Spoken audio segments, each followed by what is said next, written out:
अच्छा recording start हुआ सबका? मैसेज गया है ना? हाँ हाँ हाँ ओके ओके, म्यूट कर लो। हाँ सर।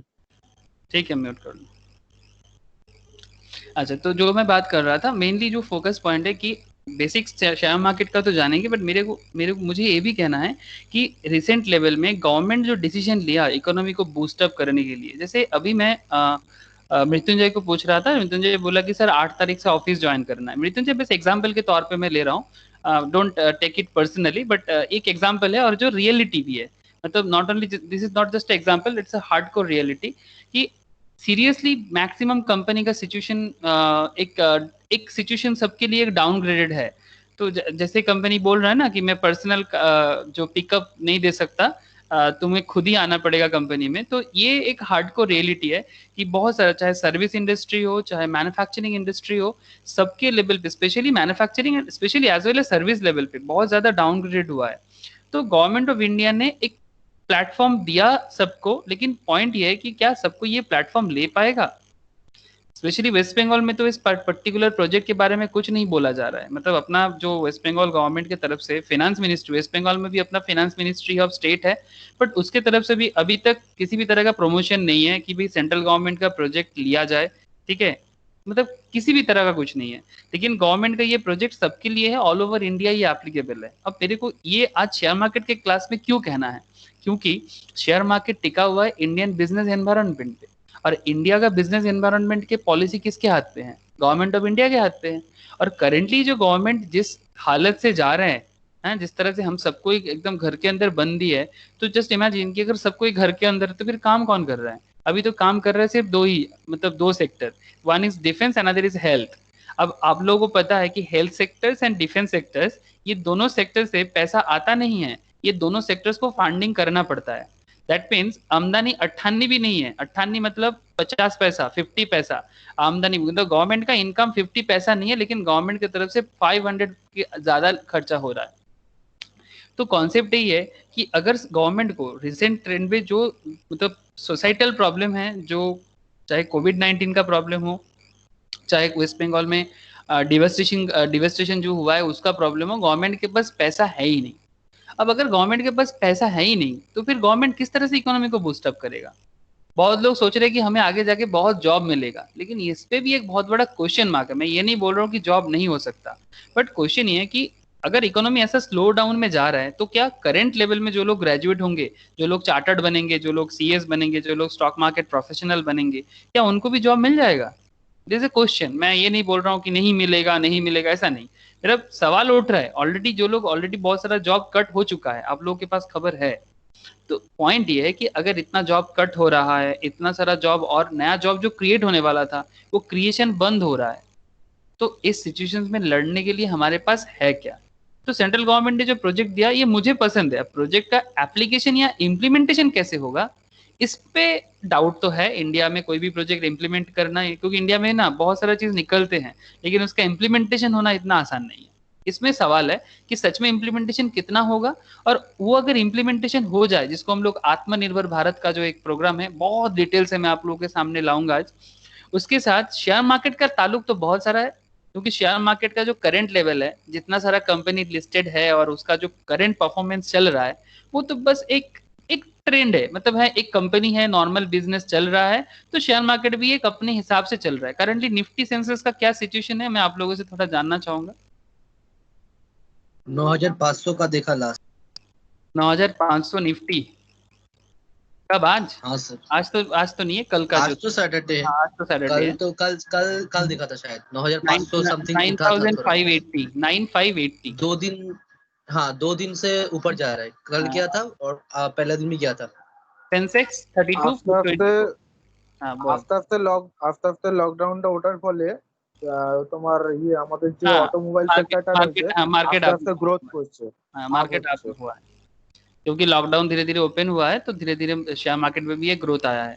लेकिन क्या ये ग्रोथ वैसा वाला ग्रोथ होगा जैसे ग्रोथ में चल रहा था 40+ जो सेंसेक्स चल रहा था, না 38? স্যার 2008-এর মতন মানে হিস্ট্রি আবার 2008-এর মতন two thousand chart eight pattern से भी নিচ্ছে। ज्यादा बाबू, 2008 से भी ज्यादा। হ্যাঁ 2008 মানে में क्या টাइप हुआ অফ। था? 2008 को भी, 2008 का जो बेंचमार्क था ना, उसको भी छोड़ देगा। ये करंट जो कोविड है, क्योंकि इतना सारा मतलब इंसान एक साथ इससे पहले कभी नहीं मरा है। इवन सेकेंड वर्ल्ड वॉर में भी इतना लोग नहीं मरा था जितना ऑलरेडी कोरोना में मर चुका है। मतलब ये बहुत बड़ा एक डिलेमा है। मुझे नहीं पता कि इकोनॉमी किस तरह से होगा, लेकिन फिर भी इंडिया की तरफ से अगर देखा जाए, इंडिया कैसे अपना इकोनॉमी को रिवाइव करने का कोशिश करेगा, चलो हम लोग देखते हैं। बहुत इधर उधर का बातें करके फायदा नहीं है, डायरेक्ट पॉइंट पे आते हैं। ओके चलो, मैं आप लोगों के साथ स्क्रीन शेयर करूंगा, आप लोग स्क्रीन पे थोड़ा ध्यान देना।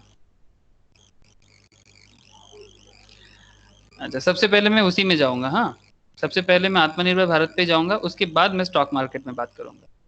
थोड़ा सा मैं थोड़ा कॉम्बो करके कॉकटेल बना के आज पढ़ा क्लास चलेगा, ताकि आपको भी आइडिया मिल जाए कि आप करेंटली कैसे लेवल में हो, और इंडिया का करेंट बिजनेस सिचुएशंस कैसा है, और उसके साथ शेयर मार्केट का डेवलपमेंट, शेयर का price upliftment, each and everything बहुत ज़्यादा कनेक्टेड है।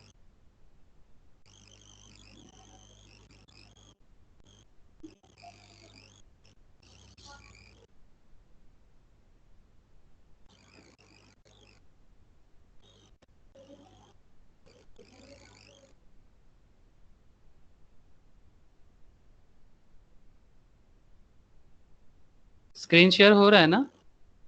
हाँ हाँ ओके। हाँ सर।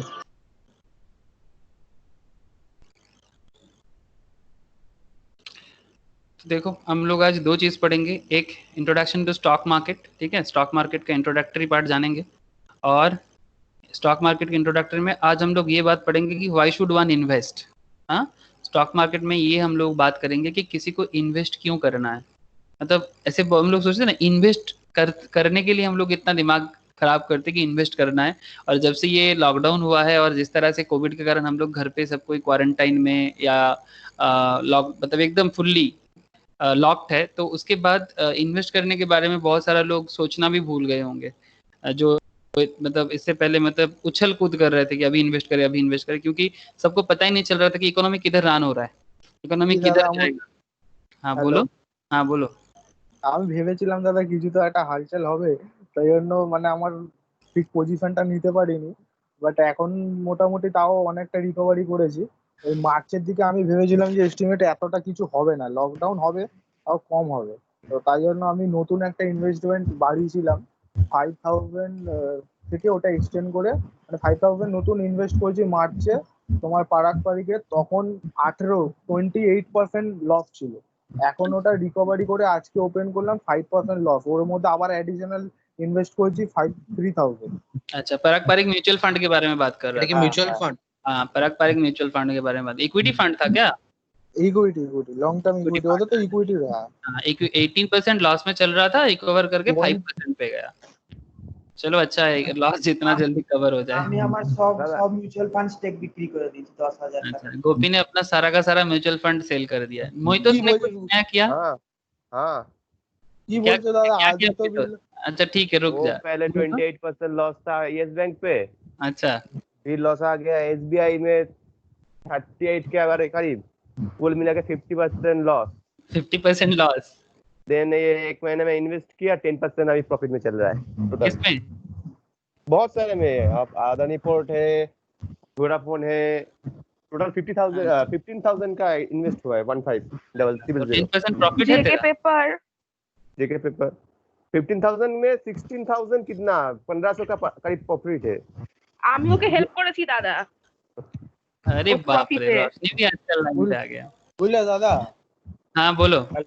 আমি নতুন একটা মানে জাস্ট এমনি দেখার জন্য জিরোদা কয়েনে একটা 100 টাকার এসআইপি স্টার্ট করেছিলাম মার্কেট ফিউচার ফান্ডটা বোঝার জন্য। মানে তোমার ইনিশিয়াল লেভেলে মানে আগের মাস 15 দিন হলো, জাস্ট 15 দিনে 3.83% রিটার্ন। 15 डेज में 3.83%। चलो रिटर्न देख रहे हो, ये बहुत अच्छा बात है, इट्स अ गुड साइन। मैंने तो देखना ही छोड़ दिया था, पर फिर भी मेरा इन्फोसिस अच्छा परफॉर्म कर रहा है। मेरे को सर Infosys- 4 या 5 शेयर है ना जो इस लॉकडाउन में भी बहुत तेज चला है। ठीक है, इन्फोसिस मेरे को कभी ना मारता नहीं है, ये हमेशा मेरे को देता है। लेकिन मेरा एसबीआई कार्ड का इन्वेस्टमेंट आप लोगों को पता है। जब से इन्वेस्ट हुआ उसके बाद से ही लॉकडाउन चालू हो गया, तो एसबीआई कार्ड का हालत मेरा बहुत खराब है। দাদা তোমাকে মেল করেছি মেল করেছিস? আচ্ছা ঠিক আছে, আমি দেখে নেব। পোর্টফোলিওটা। ঠিক দাদা আর একটা স্টক আছে, ভালো স্টক নিলে নিতে পারো বালকৃষ্ণ ইন্ডাস্ট্রি, এই বালকৃষ্ণ শ্রীরাম ট্রান্সपोर्ट सॉरी। अच्छा ठीक है, यहाँ पर मैं वो बात नहीं कर रहा हूँ कि कौन सा स्टॉक अभी अच्छा है बुरा है, उसका डिस्कशन बाद में करेंगे। मैं बस अभी एक एनवायरनमेंट सर्वे कर रहा था कि किसका क्या सिचुएशन है, तो आप लोग शेयर किए। मृत्युंजय का क्या सिचुएशन है? मृत्युंजय, अगर प्रॉब्लम है तो सर, माफ कर सकते हो, ऐसे ओपन है, ऐसा कुछ नहीं है सर। डिस्कशन करते हैं। जब स्टार्ट हुआ था लॉकडाउन तो तब मतलब किया था इन्वेस्ट, लेकिन अभी सेल करना पड़ गया। लेकिन वो तो अच्छा शेयर जा रहा था, 5 शेयर ये 4 शेयर सब कुछ अच्छा गया, अभी भी चल रहा है अच्छा। अभी भी अच्छा चल रहा है लॉकडाउन के बाद भी? हाँ, लॉकडाउन के शुरुआत से ही वो अच्छा चल रहा था, अभी भी अच्छा चल रहा है, लेकिन मेरा सेल करना पड़ा तो वो शेयर अच्छा चल रहा है, मतलब हाथ में, मतलब आंख में है वो अभी। अच्छा, बाद हाथ में हो में नहीं है जाएगा। लेकिन शेयर अच्छा चल रहा है। ओके, हाँ, चलो, मतलब कंडीशन इज नॉट बैड। चलो, बहुत that's a good अच्छा है sign। सर, बहुत अच्छा सर। मैंने 75 से 250 का हो गया वो शेयर। 75 से 250 क्या कंपनी है? अदानी ग्रीन। अदानी ग्रीन, अच्छा। इंफ्राट्रेल अच्छा है। इंफ्राट्रेल अच्छा है। ओके, चलो, तो मतलब सबका एक मोटा मोटी एक इतना समझ में आ रहा है कि एक ऑन एवरेज एक गुड, या फिर हम लोग ये बोल सकते हैं एवरेज कंडीशंस में हम लोग अभी है। तो ठीक है, मैं थोड़ा सा भी बात करता हूँ कि नीड टू इन्वेस्ट में 2 मिनट बात करता हूँ, उसके बाद मैं गवर्नमेंट का प्रोजेक्ट में भी आऊंगा। तो एक बार आप लोग देखो, यहाँ पर एक इन्वेस्टमेंट का एक छोटा सा दिख रहा है ना आप लोगों को? हाँ सर। ओके, तो देखो, सबसे पहले एकदम नीड टू इन्वेस्ट क्यों करना है, व्हाई शुड वन इन्वेस्ट? ठीक है, एकदम बेसिक लेवल से ही बात उठाते हैं। सबसे पहला बात, why should one investment? Before we address the above question, let us understand what would happen if one choose not to invest. अगर आप इन्वेस्ट नहीं करोगे तो क्या होगा? Let us assume you earn 50,000 per month, okay, and you spend 30,000 towards your cost of living, which include housing, food, transport, shopping, medical, etc. ठीक है, मतलब 50,000 तुम इनकम करते हो और 30,000 तुम्हारा ये सब चीजों में खर्चा हो जाते हैं, तो तुम्हारे पास सेविंग्स कितना हो जाता है? 20,000। ये 20,000 तुम्हारे लिए क्या है? This is your monthly surplus, है ना? For the sake of simplicity, let us just ignore the effect of personal income tax in this discussions. मतलब पर्सनल इनकम टैक्स जो गवर्नमेंट को देना पड़ता है, उसको हम लोग थोड़ा सा यहाँ पर स्किप करते हैं for the sake of simplicity only. तो फिर एग्जाम्पल क्या है, प्लीज थोड़ा सा इस पे ध्यान देना। 50,000 अर्न कर रहा हूँ, 30,000 मेरा एक्सपेंस है, मतलब मंथली एक्सपेंस जिसपे मैं अपना लाइफ को चलाता हूँ, और 20,000 मेरे हाथ में एक्स्ट्रा हो रहा है। ठीक है, तो यही एक्स्ट्रा जो है, इसी को इन्वेस्टमेंट के बारे में इंसान सोचते हैं। कभी भी अपना हार्ड अर्न मनी को ना मार्केट में नहीं देना चाहिए, एकदम सिंपल सा बात है। जो किसान एकदम मेहनत से, मतलब रोजी रोटी का जो इनकम है, हार्ड अर्न मनी कभी इन्वेस्ट नहीं करना चाहिए। एक्सेस जो इनकम होगा वही तुम्हें इन्वेस्ट करना चाहिए, ये एकदम नॉर्मल रूल्स है। और जो मैक्सिमम लोग फंसते हैं ना थोड़ा सा ग्रीडीनेस में आके, थोड़ा सा कमाया क्या और कहाँ से सुना होगा कि शेयर मार्केट में बहुत पैसा आता है, तो थोड़ा सा इनकम को और बढ़ाने के लिए शेयर मार्केट में डाल देते हैं। और फिर अगर मार्केट इसी तरह का किसी ना किसी रीजन से, चाहे इकोनॉमिकल क्राइसिस हो, चाहे वायरस का रीजन हो, चाहे चाइना का इकोनॉमी डाउन के कारण हो, चाहे यूएस के साथ किसी का वार का सिचुएशन हो, इकोनॉमी वेरियस रीजंस में डाउन होते हैं। और उसके बाद जब उसका किसी ना किसी कारण से डाउन होता है, उसको उसका पता नहीं था कि क्यों डाउन हो गया। उसको ऐसा लगा कि भाई पैसा लगाया था, बढ़ने वाला था, और फिर बाद में पैसा गिर गया, तो उसने शेयर मार्केट को नाम दे दिया ये तो जुआ है। मतलब एक बेसिक लेवल का एनालिसिस तक नहीं किया कि इसमें इकोनॉमिकल सिचुएशंस एनालिसिस क्या था, कुछ भी नहीं था, लेकिन फिर भी उसने क्या नाम दे दिया? जुआ। ठीक है, एक गैम्बलिंग जैसा बोल दिया कि share market is just a gambling. और इसलिए हमारा जो इंडियन शेयर मार्केट है ना, आज तक डेवलप नहीं कर पाया। इंडियन मार्केट में कितना, शेयर मार्केट में कितना कंपनी लिस्टेड है? जोर से जोर एनएसई में लिस्टेड है 2 से 2,500 हजार कंपनी, बीएसई में लिस्टेड है 3 से 4 हजार कंपनी, कुल मिला के 7 से 8 हजार कंपनी लिस्टेड है। इतना सारा कंपनी में सब कोई परफॉर्म भी नहीं करता। अब इतना सारा लिस्टेड कंपनीज में मतलब और भी कंपनी लिस्टेड हो सकता है, लेकिन लिस्टेड इसलिए नहीं हो पाता है क्योंकि इंडिया, आज मैं बात करूंगा उसमें कि कंपनी को लिस्टेड करने के लिए और भी कंपनी शेयर मार्केट में आए, उसमें गवर्नमेंट ने वो ये आत्मनिर्भर भारत में क्या प्रोग्राम लाया, ये भी डिस्कशन का पॉइंट है आज, तभी मैं इतना सारा बात कर रहा हूँ। सेकेंड पॉइंट की यही है कि पहला बात, इंडिया में और कंपनी आ सकता है। और इंडिया का और एक डेटा भी आप लोगों को पता होगा कि इंडिया में सिर्फ 4% लोग एक्टिवली मार्केट में इन्वेस्ट करते हैं। मतलब out of 130 crore population, only 4% actively invest करते हैं। उसमें भी सबका एक्टिव इन्वेस्टमेंट नहीं है, सिर्फ अकाउंट ओपन है, डीमैट अकाउंट है। उससे भी और मतलब 1% हटा दो, हार्डली 3% लोग इन्वेस्ट करते हैं। मतलब आउट ऑफ 130 करोड़ में 135 में 3%।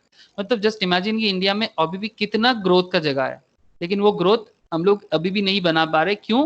क्योंकि जो इन्वेस्टर्स है उसमें मैक्सिमम इन्वेस्टर्स इसको गैम्बलिंग बना देता है, और बाकी केस में नया कंपनी नहीं आ रहा है, न्यू अपॉर्चुनिटीज क्रिएट नहीं हो रहा है, सिर्फ जितना सारा है उसी के अंदर हम लोग घुमा फिरा जा रहा है।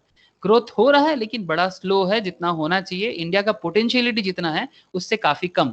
ओके, आई होप कि मैं आप लोगों को समझा पा रहा हूँ। और अभी जो बात कर रहे थे कि ये 50,000 मेरा अर्निंग था, 30,000 मेरा एक्सपेंस था एंड 20,000 मेरा सरप्लस था। इस पे मैंने ये मान लिया कि मेरा जो पर्सनल इनकम टैक्स है वो मैंने यहाँ पर थोड़ा सा डिस्कशंस के टाइम पे इग्नोर कर दिया।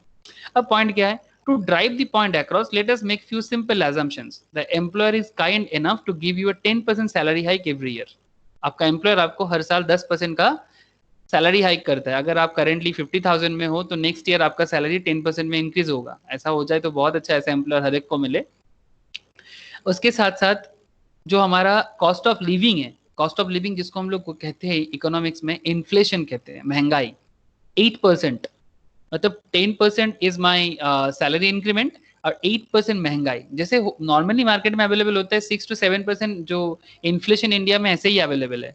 उसके साथ हमने यहाँ पर थोड़ा सा ऑन एन एवरेज मैक्सिमम 10% भी हो जाता है। करेंटली तो इन्फ्लेशन बहुत हाई चल रहा है, अभी तो ये डेटा कोई काउंट ही नहीं कर रहा है।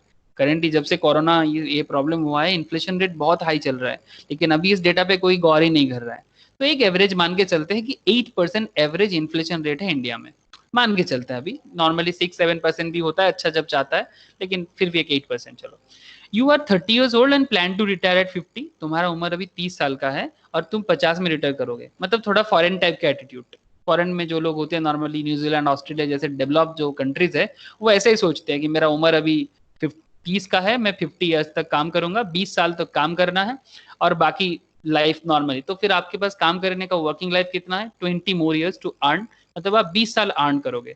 थोड़ा सा मतलब लिविंग स्टैंडर्ड हाई कर रहा हूँ, ठीक है। अपने यहाँ इंडिया जैसा नहीं कि 21 नहीं कि अर्निंग का सोच, और 60 क्या 70 तक भी, अगर 80 तक भी मेरे को रिटायरमेंट ना मिले तो अच्छा, ठीक है। यहाँ पर तो किसी को जब सरकारी नौकरी मिलता है वो जानबूझ के अपना एज को कम करता है सबसे पहले, ताकि वो 60 पे रिटायर नहीं 70 पे रिटायर हो सके।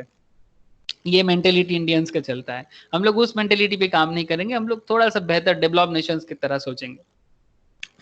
You don't intend to work after you retire, और तुमने ये भी सोच लिया कि रिटायरमेंट के बाद तुम काम नहीं करोगे, ठीक है। आफ्टर रिटायरमेंट तुम काम नहीं करोगे, ये तुम्हारा एक सोच है यहाँ पर। यू एक्सपेंस आर फिक्स्ड, मतलब थोड़ा सा मतलब अच्छा लाइफ लीड करोगे, तो इसीलिए तुमने सोच लिया कि नहीं अभी रिटायरमेंट के बाद नो मोर वर्क, बस एक थोड़ा सा एंजॉयमेंट चाहिए, थोड़ा घूमना है। तो फिर आपके पास कितना बैलेंस बचा हुआ था? 20,000 per month is retained in the form of hard cash. Going by these assumptions, here is how the cash balance will look like in 20 years. अब देखो आपके पास ये एक टेबल है, क्या आप लोगों को दिख रहा है यार, समझ में आ रहा है?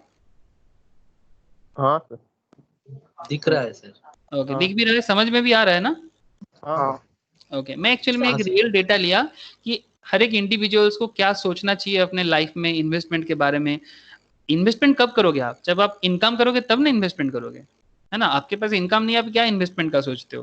पहले आप इनकम करो, उसके बाद आप उसको इन्वेस्ट करो, क्योंकि आप अपना इनकम को इन्वेस्ट में बदलोगे, फिर आपका जो आपका जो इनकम का जो सेविंग्स का पार्ट है, उस सेविंग्स को आप जब इनकम में इन्वेस्टमेंट में बदलोगे तो आपका अर्निंग ग्रोथ होगा, और जो आपका फ्यूचर जो आपका जो वायबिलिटी है, फ्यूचर में जो आपका जो एक इनसिक्योरिटी है उसको कम करेगा, आपका फ्यूचर रिस्क को कम करेगा, क्योंकि जितना आपका उम्र बढ़ेगा उतना आपका काम करने का ताकत कम हो जाएगा। जैसे आप लोगों को पता होगा अपने शेयर मार्केट का एक बहुत फेमस एक कॉन्सेप्ट है कि एज के हिसाब से रिस्क लेना चाहिए। ये एक बहुत ही एक ट्रेडिशनल सोच भी है कि अगर आपका उम्र 30 इयर्स है तो आप इक्विटी सेक्टर्स में 70% अपना इन्वेस्टमेंट करो, और अगर आपका उम्र 70 इयर्स है तो आप इक्विटी में 30% लो, क्योंकि इक्विटी इज मोर रिस्की। क्योंकि एक सर्टेन एज के बाद, क्योंकि हर कोई वॉरेन बफेट या राकेश झुनझुनवाला नहीं होता, आप बात समझ रहे हो कि कहने का मतलब, अगर if you are 20 years age, अगर आप 20 इयर्स ओल्ड हो तो आपके पास मान के चला जा रहा है कि आपका टोटल एज 100 इयर्स है, एक एजम्पशन है कि अगर हम 100 साल जीते हैं तो अगर आप 20 का हो तो आप 80% रिस्क लो और अपना अपना इन्वेस्टमेंट का 80% आप इक्विटी में डालो, क्योंकि करंटली आपका उम्र है 20, 25, 30 साल में, अब ज्यादा से ज्यादा रिस्क ले सकते हो। जैसे जैसे आपका उम्र बढ़ेगा, जैसे जैसे आपका फैमिली प्लानिंग बढ़ेगा, आपका एज बढ़ेगा, तो आपको भी अपना रिस्क का मतलब रिस्क लेने का जो ताकत है आपका कम हो सकता है, तो आप उसके हिसाब से अपना प्लानिंग करो। ये एक ट्रेडिशनल सोच है, जरूरी नहीं कि हमेशा सबके लिए ये कॉन्सेप्ट एप्लीकेबल होगा, बट ये एक ट्रेडिशनल कॉन्सेप्ट है, उतना बुरा भी नहीं है कॉन्सेप्ट उतना बुरा भी नहीं है। एक सर्टेन एज के बाद सबको, जैसे कि देखना आप अपने सोसाइटी में जो लोग थोड़ा सा उम्रदार है, जो लोग एडल्ट मतलब काफी सीनियर सिटीजन जैसे हो गए 60+ या 60 के आसपास पहुंच गए, मैक्सिमम केस में ना वो आपका मतलब आप अगर कहते हो ना कि क्या करते हो, शेयर मार्केट में इन्वेस्ट करते हो, तो वो सबसे पहले बोलेगा पागल है क्या, वो मार्केट अब तुमको डुबा के मारेगा, ऐसे ही बोलते होंगे। आपको क्या लगता है? मैं तो ऐसे ही, मेरा हाँ सर, एक्सपीरियंस बोलता है, अगर वो ज्यादा मेरा उम्रदार पापा भी इंसान बोलता है। है, वो ऐसा ही बोलेगा कि भाई ऐसे ये सब चीज आपको डुबा के छोड़ेगा, ये सब चीज से छोड़ो, सरकारी नौकरी का तैयारी करो, जिंदगी को सिक्योर बनाओ, आपको ऐसे ही सजेशन देगा। लेकिन कोई आपको हाँ ये सर, नहीं बोलेगा कि भाई यही यही उम्र है रिस्क लेने का, इसी उम्र में रिस्क लेके दिखा, सीख अच्छे से शेयर मार्केट को, इंडियन इकोनॉमी को पहचान। हाँ, ऐसा कोई नहीं बोलेगा आपको, उल्टा आपको डराएगा, भाई ये मार्केट में कोई जाते हैं, हाँ ये कोई जगह है जाने का, दूसरा जगह देख लो, ये तो डूबने का जगह है, जुआ खेलोगे क्या? हाँ, इतना अच्छा अच्छा पढ़ाया तुमको, तुमको जुआ ही पसंद आया, अगर तो फिर मतलब अगर जुआरी श्याम, बनेगा, हाँ बोलो, जुआरी जुआरी बनेगा। हाँ जुआड़ी बनेगा। तो यहाँ पर एक सवाल आता है कि अगर शेयर मार्केट एक जुआ है, तो क्या इंडियन गवर्नमेंट जुआ खिलाता है हम लोगों से? हाँ, इंडिया एक one of the stable economy world का, सीरियसली इंडिया की इकोनॉमी स्टेबल है, बहुत ही हाई फाई ग्रोथ वाला इकोनॉमी नहीं है, पर अपना इकोनॉमी बड़ा स्टेबल इकोनॉमी है। तो इतना स्टेबल इकोनॉमी आपको जुआ नहीं खिलाएगा। और इंडिया का जो एवरेज इनकम है, हम लोग नॉर्मली इकोनॉमिक्स क्लास में या फिर बिजनेस के क्लास, कॉमर्शियल के क्लास में कल ही डिस्कशन कर रहे थे, मोस्ट प्रोबेबली याद होगा आपको मृत्युंजय, कि इंडिया का जो परचेसिंग पावर है वो काफी एवरेज है, और ऐसे एवरेज इनकम में इंडिया में लोगों को जुआ खेलने के लिए गवर्नमेंट कभी भी प्रोत्साहित नहीं करेगा, इतना भी प्रमोट नहीं करेगा। तो ये बात हम लोगों को समझना चाहिए। 1,15,000, 1,75,000 था, 1,75,000 का एवरेज अर्निंग है 75,000 था, इंडियन का एनुअली। हाँ, ऐसे जहाँ पे इनकम उन लेवल लोग पे, का हाँ 25 लाख था। एग्जैक्टली, याद है आपको। ओके ठीक है, म्यूट करना।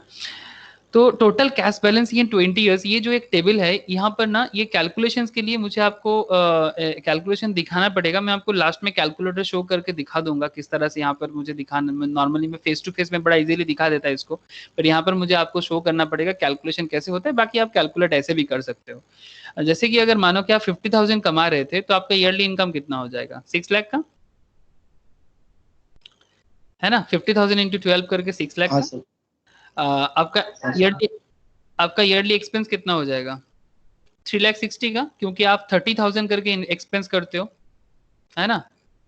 ज्योति, ज्योति समझ में आ रहा है? हाँ सर। ओके ठीक है, थैंक यू। 30,000 करके आप एक्सपेंस कर रहे थे, तो 30,000 इंटू 12 करके आपका एक्सपेंस कितना हो गया एनुअली? 3,60,000। तो 6 लाख आपका इनकम था और आपने 3,60,000 का एक्सपेंस कर लिया, तो आपके पास कैश रिटर्न कितना हो गया?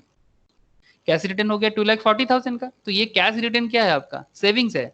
यही सेविंग्स को ही आपको रोल आउट करना है। लेकिन यहाँ पर हम लोगों ने ये सोचा कि हमने यहाँ पर इन्वेस्ट नहीं कर रहे हैं, हम बस देख रहे हैं कि मेरे पास सेविंग्स कितना हो रहा है।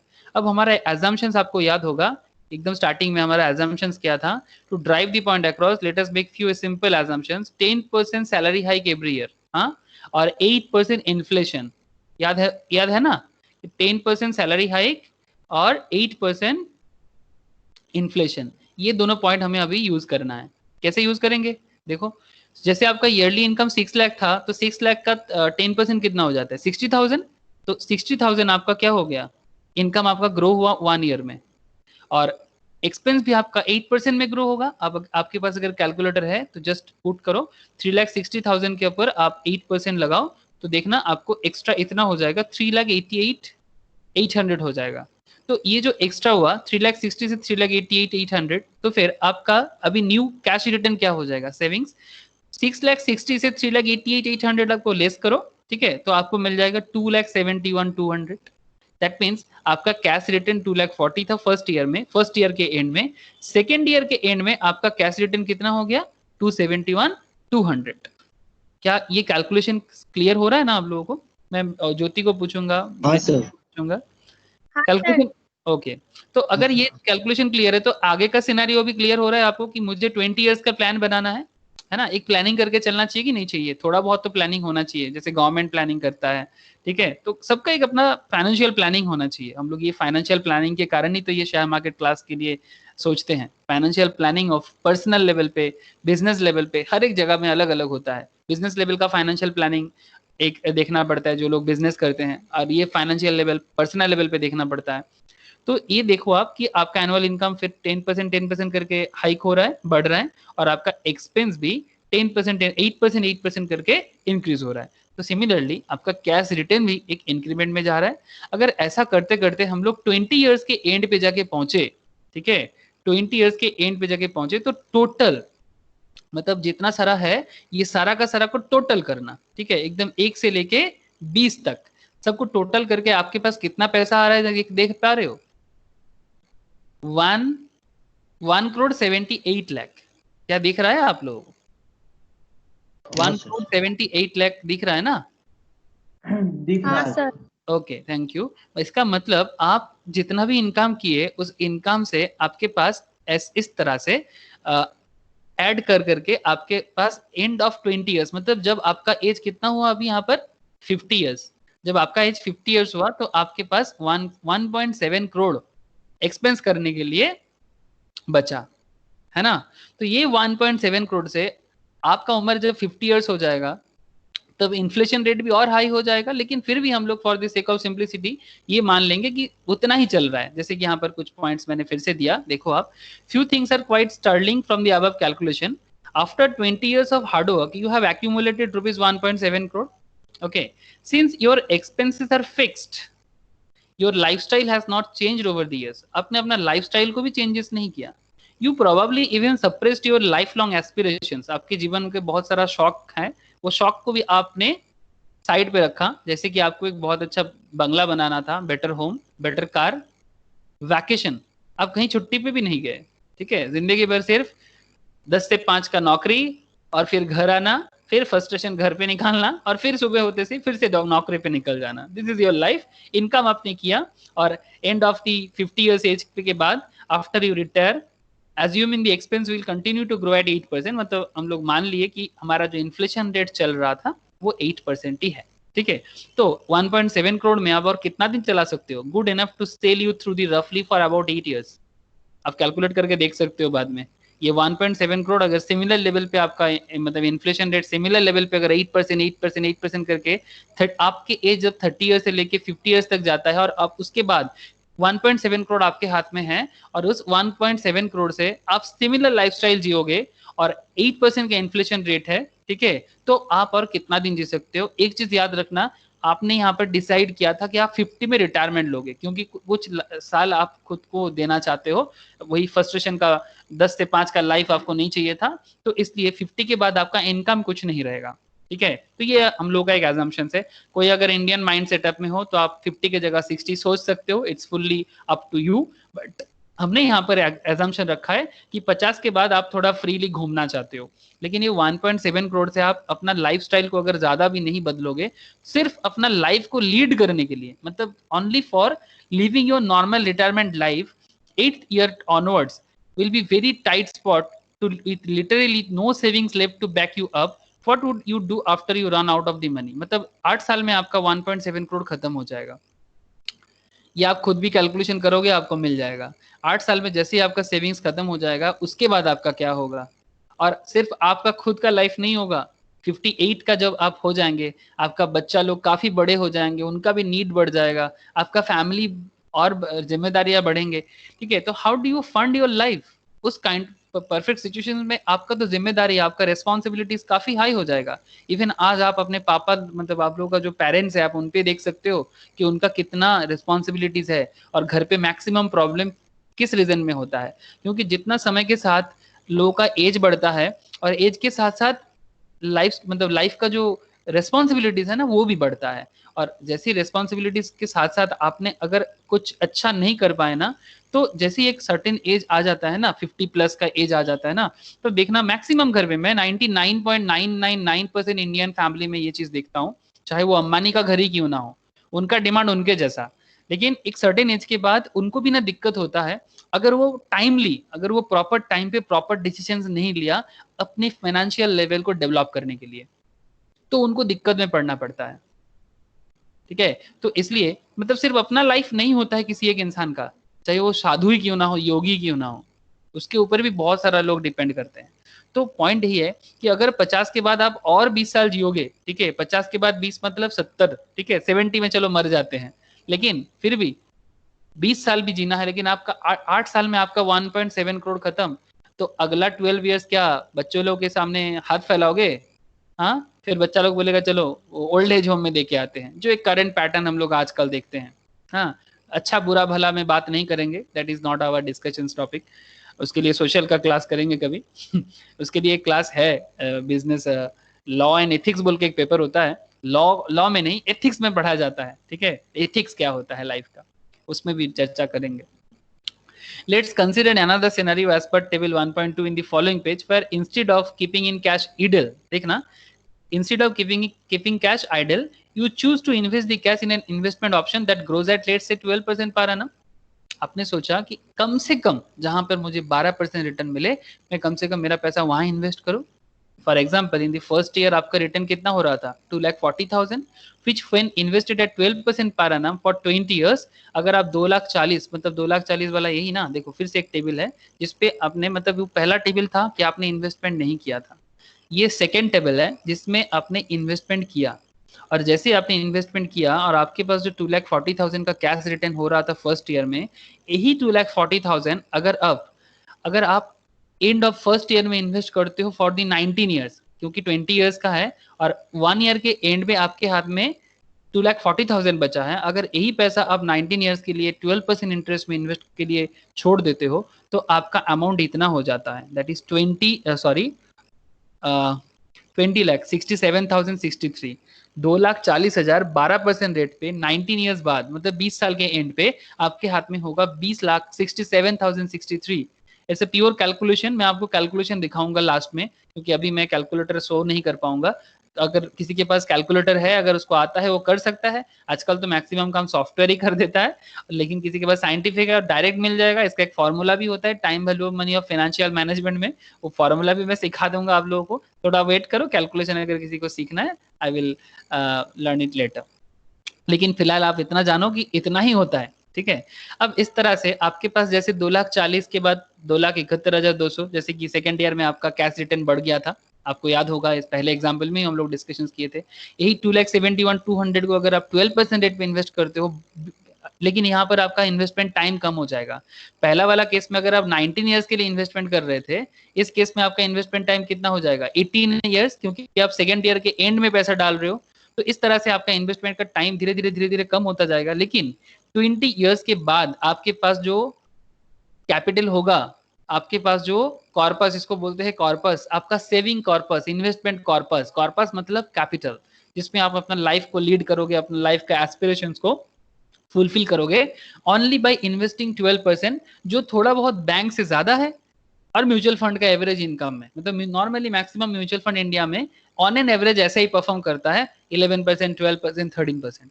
तो एक बेसिक म्यूचुअल फंड का एवरेज रिटर्न है जिसपे आप कितना अमाउंट बनाए, 4.26 करोड़, ठीक है। तो ये एक जो मुद्दा था, ये कैसे 4.26 करोड़ कैसे है, वैसे इसको आप सम अप कर दो, इतना सारा इन्वेस्टमेंट आपने किया था तो 4.26 करोड़। तो जस्ट इमेजिन कि आपने फर्स्ट टाइम जब देखे कि आपका जो सेविंग्स हुआ था वो 1.7 करोड़ का था without any investment. Second scenario पे आपने इन्वेस्टमेंट किया 12% रेट में और आपका इन्वेस्टमेंट बढ़ के 20 साल में कितना अमाउंट आया, 4.26 करोड़। इनको कैलकुलेशन का चिंता है, मैं बाद में आपको कैलकुलेशन सिखा रहा हूं, डोंट वरी, ठीक है। तो फिर आप बताओ कि यहाँ तक ये इन्वेस्टमेंट का जो ये खेला था, मतलब ये जो हम लोगों ने अभी देखा कि 1.7 crore without investment and 4.26 crore with investment in 12% rate of interest, क्या यहाँ तक आपको कोई सवाल है, एक्सेप्ट कैलकुलेशन पर्पस, कैलकुलेशन में आपको दिखाता हूँ 2 मिनट बाद। कोई सवाल है कर सकते हो। ना। ओके, क्या कैलकुलेशन आता है आप लोगों को? नहीं तो मैं दिखा दूंगा, 2 मिनट रुक जाओ। नॉर्मली साइंटिफिक में डालने से ऐसे ही हो जाता है, लेकिन फिर भी कैलकुलेटर में एक बड़ा सा इजी तरीका है, मैं बता दूंगा। ओके, तो फिर अभी हम लोग फिर से बात करते हैं। ज्योति, any question?